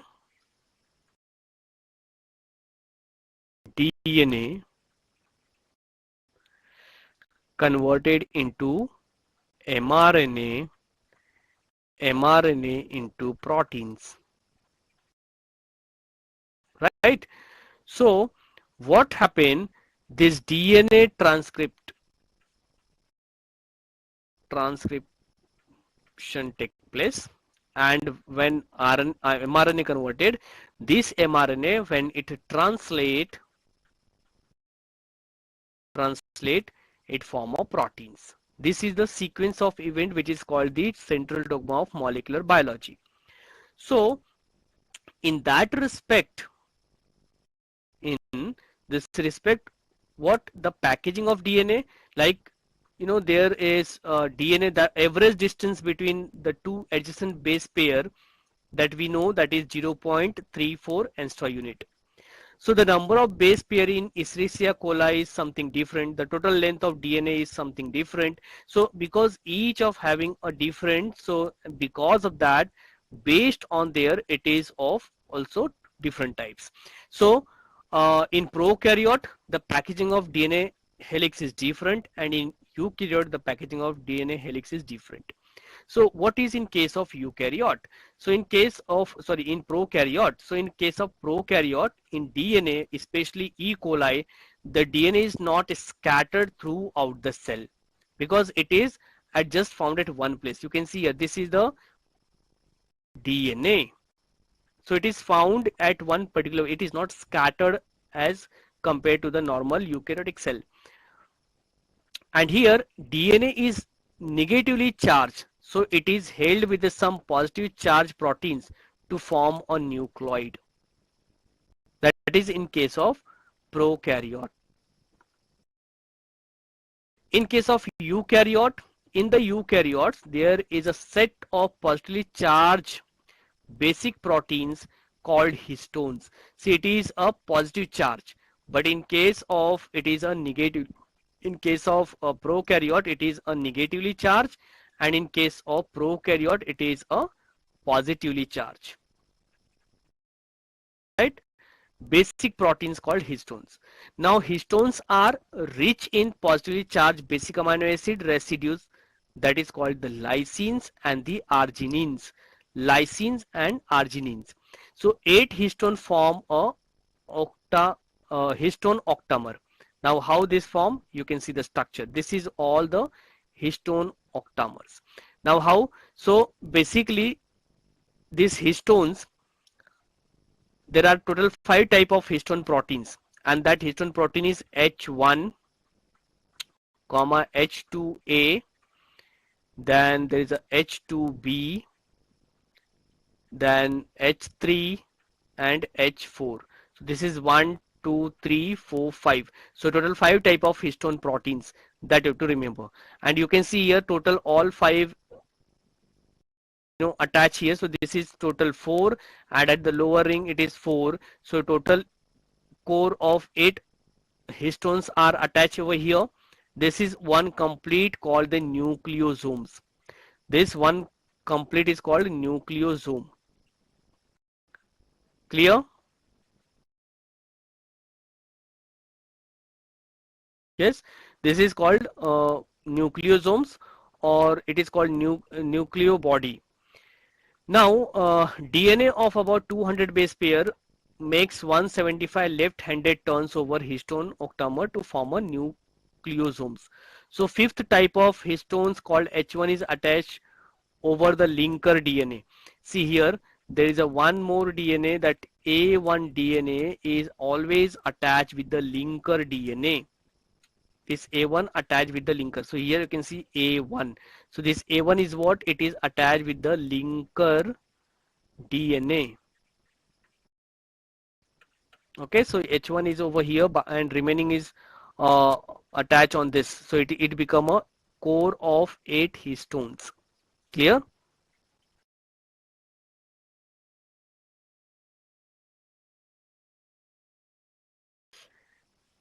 Now a typical nucleosomes. What is nucleosomes? This complete set is called nucleosome from here to here. So a typical nucleosome contain how many base pair? 200 base pair. So therefore the total number of nucleosome in human beings, 6.6 into 10 to the power 9 base pair divided by 200, you will get 3.3 into 10 to the power 7. This is what? This is the standard number which you need to remember in case of human beings. Now this nucleosome consists the repeated unit to form a chromatin. Now what is chromatin? So chromatin is a thread like strand bodies. You can see here, this is what the thread like strand body beads on the string form a chromatin. So this is what the complete structure of chromatins, and this you can see it's like some beads are tied with the string like that, right? So the chromatin is a thread like stained bodies, and this nucleosome in the chromatin that look like as a beads on the string. And here you can see the actual packaging of DNA. So chromatin is, once it is chromatin is packed, chromatin it form a chromatin fibers, then coiled and condensed at a metaphase, and then it form a chromosomes. So basically how chromosomes are formed, so you can see the structure, that this is the actual uh, DNA structure, then it condense beads on the string form, like there is a chromatin bond on the strings like this, and when lot of beads are formed, it like a you can see total 13 nanometer chromatin fibers are packed in the nucleosomes, and this particular side, when it large, this you can see the structure, and these all the condense and they form arms of the chromosomes like this, and in there is a centromeres, this is centromere, and this is the long arms and short arms there. This is what the complete chromosomes. So higher level packaging of chromatin require non-histone chromosomal proteins, and that is called NHP. NHP, that means of non-histone chromosomes. Now this chromatin, non-histone chromatin, it is form of two types. One is called euchromatin and the heterochromatin. What is euchromatin? Loosely packed, transcriptionally active regions of the chromatin, and it stain light color.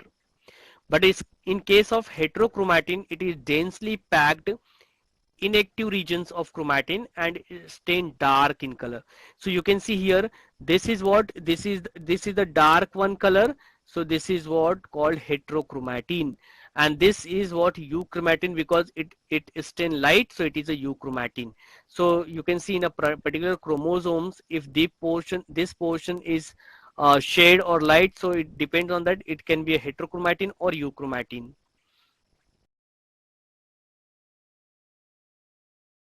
right? So this is what all about the DNA and packaging of DNA. Okay, now let's try to move some question based on the I think so this question we have already solved, so no need to solve this because we have already know the answer.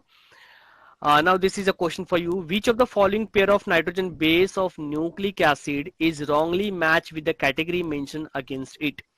So you have to just find out that which one is the wrong statement. So how you will find out? So you can see the pyrimidines, purines and purines. So you have to just find out that in purines what is there, in pyrimidines what is there. On the base you can able to find out. So just see the questions and options and tell me the answer.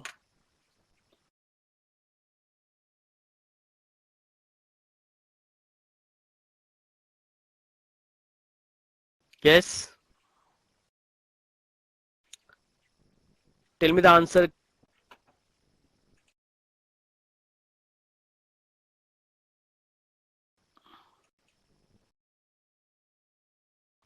Okay, Sarjana said D. Okay, wrongly matched. So in case of nitrogen base of nucleic acid is wrongly matched with the category mentioned against it. Okay.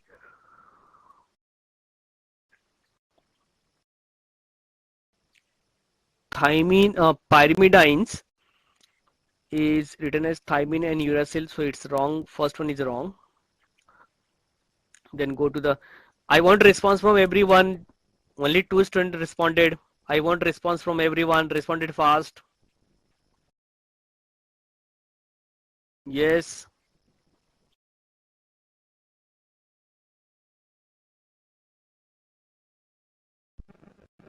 Come on, do it fast.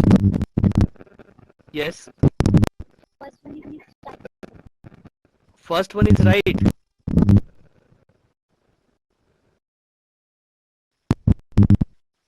Yes, yes. I know first one is right because it's mentioned that we have to find out the wrong matched, not the right match we have to find out.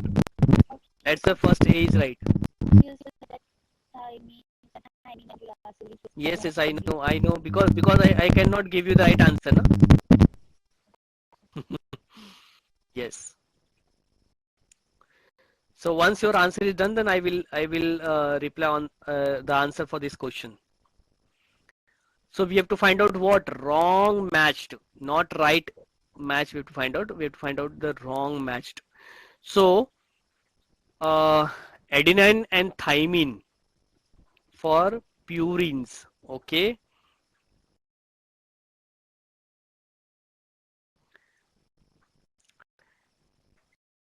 Yes. So you know that purine is a heterocyclic and two rings compound which having adenine and guanine. So here it is given as adenine and thymine. It should be guanine, but it is written as thymine, which is wrong statement. For now, go for the second. Guanine and adenine is given, so this can be a right. Uracil and cytosine, this can be a right. This can be also right. So all above three are right, and this is wrong statement, and this is our right answer. Yes. Now two polynucleotide chain in DNA are what? They are parallel, discontinuous, anti-parallel, or semi-conservative. Yes, I know this answer is very simple, right? So they are all are. Is it parallel?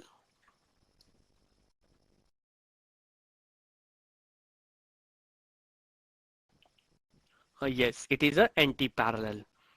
Okay, let's move with the next question. 1 ton of helix in the B form of DNA is approximately how? 1 ton of DNA helix means like this. So from here to here is 1 ton, right?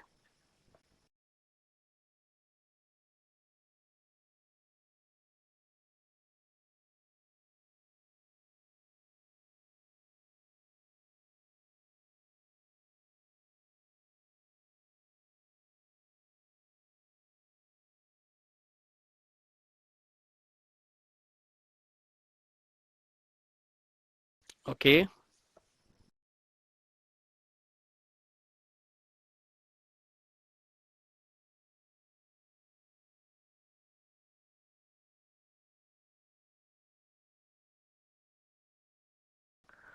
Okay. So most of you opted this answer, but let me tell you, this is not the right answer.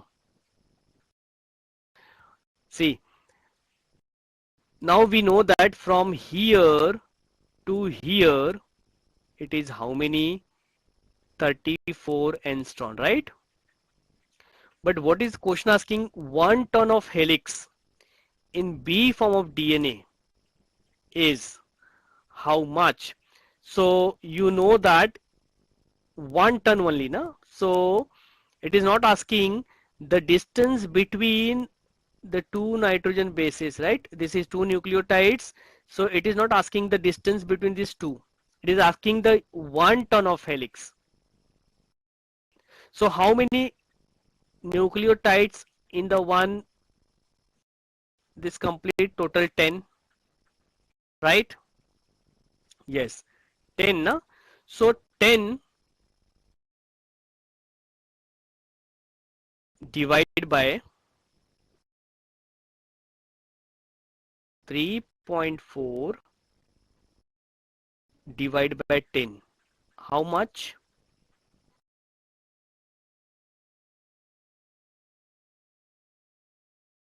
Am I right?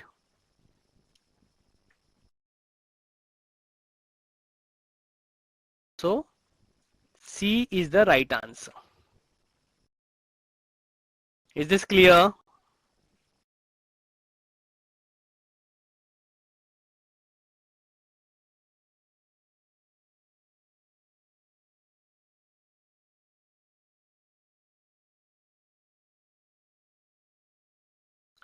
Okay, so yes, this is the structure what we studied. We studied about the DNA structure, that is nucleic acid, structure of DNA. We also focus on central dogma of, and then packaging of DNA helix. Okay, so this is all about the today's session. Now you all can move on your dashboard. There is a class assessment with the name of the DNA. So please, you all can move on your dashboard, and from the dashboard you can attend the class assessment. So please move on the dashboard and tell me how many of you can able to see the class assessment on your dashboard.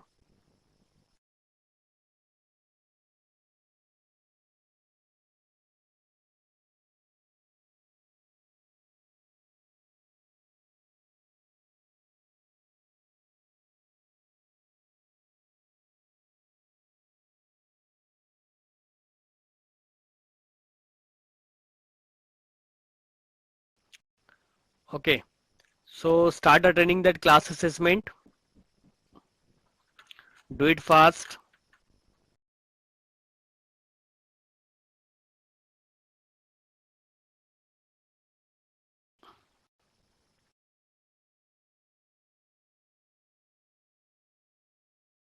All of you can move on a class assessment and try to solve that class assessment.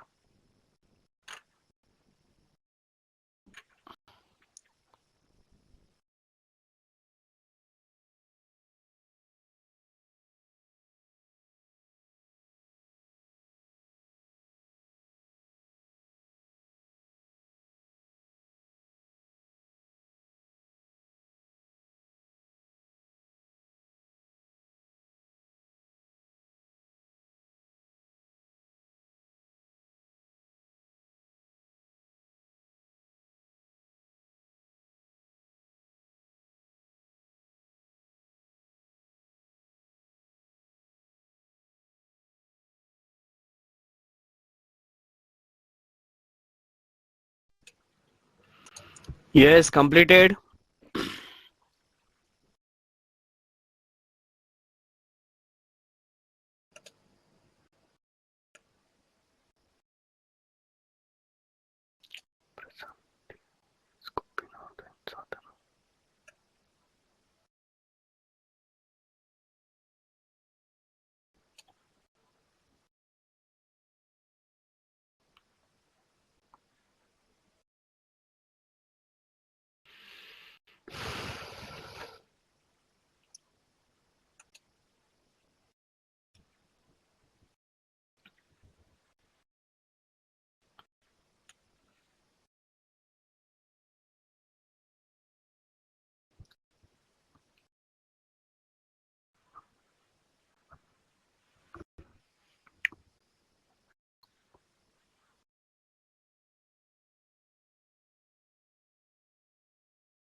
Yes, all of you done.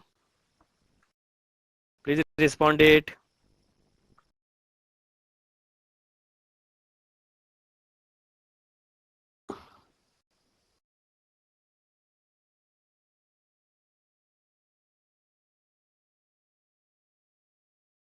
Yes, Sarjana, Prasanthi, please respond it.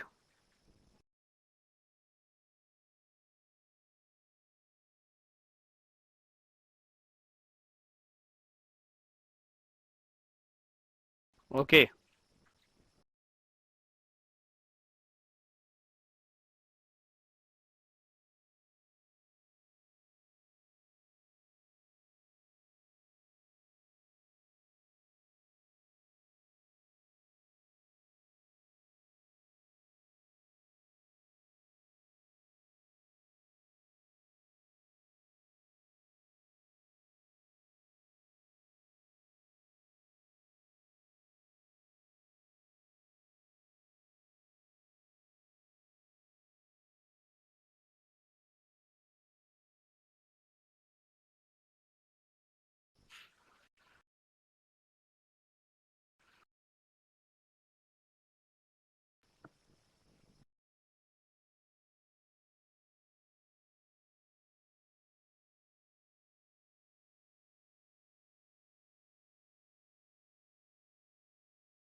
Yes, okay. All of you just please pay attention.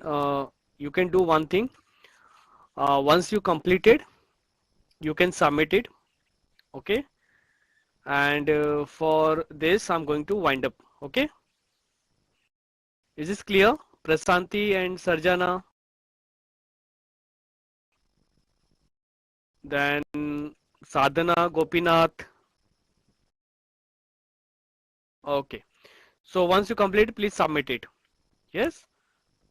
Okay. So bye. Take care.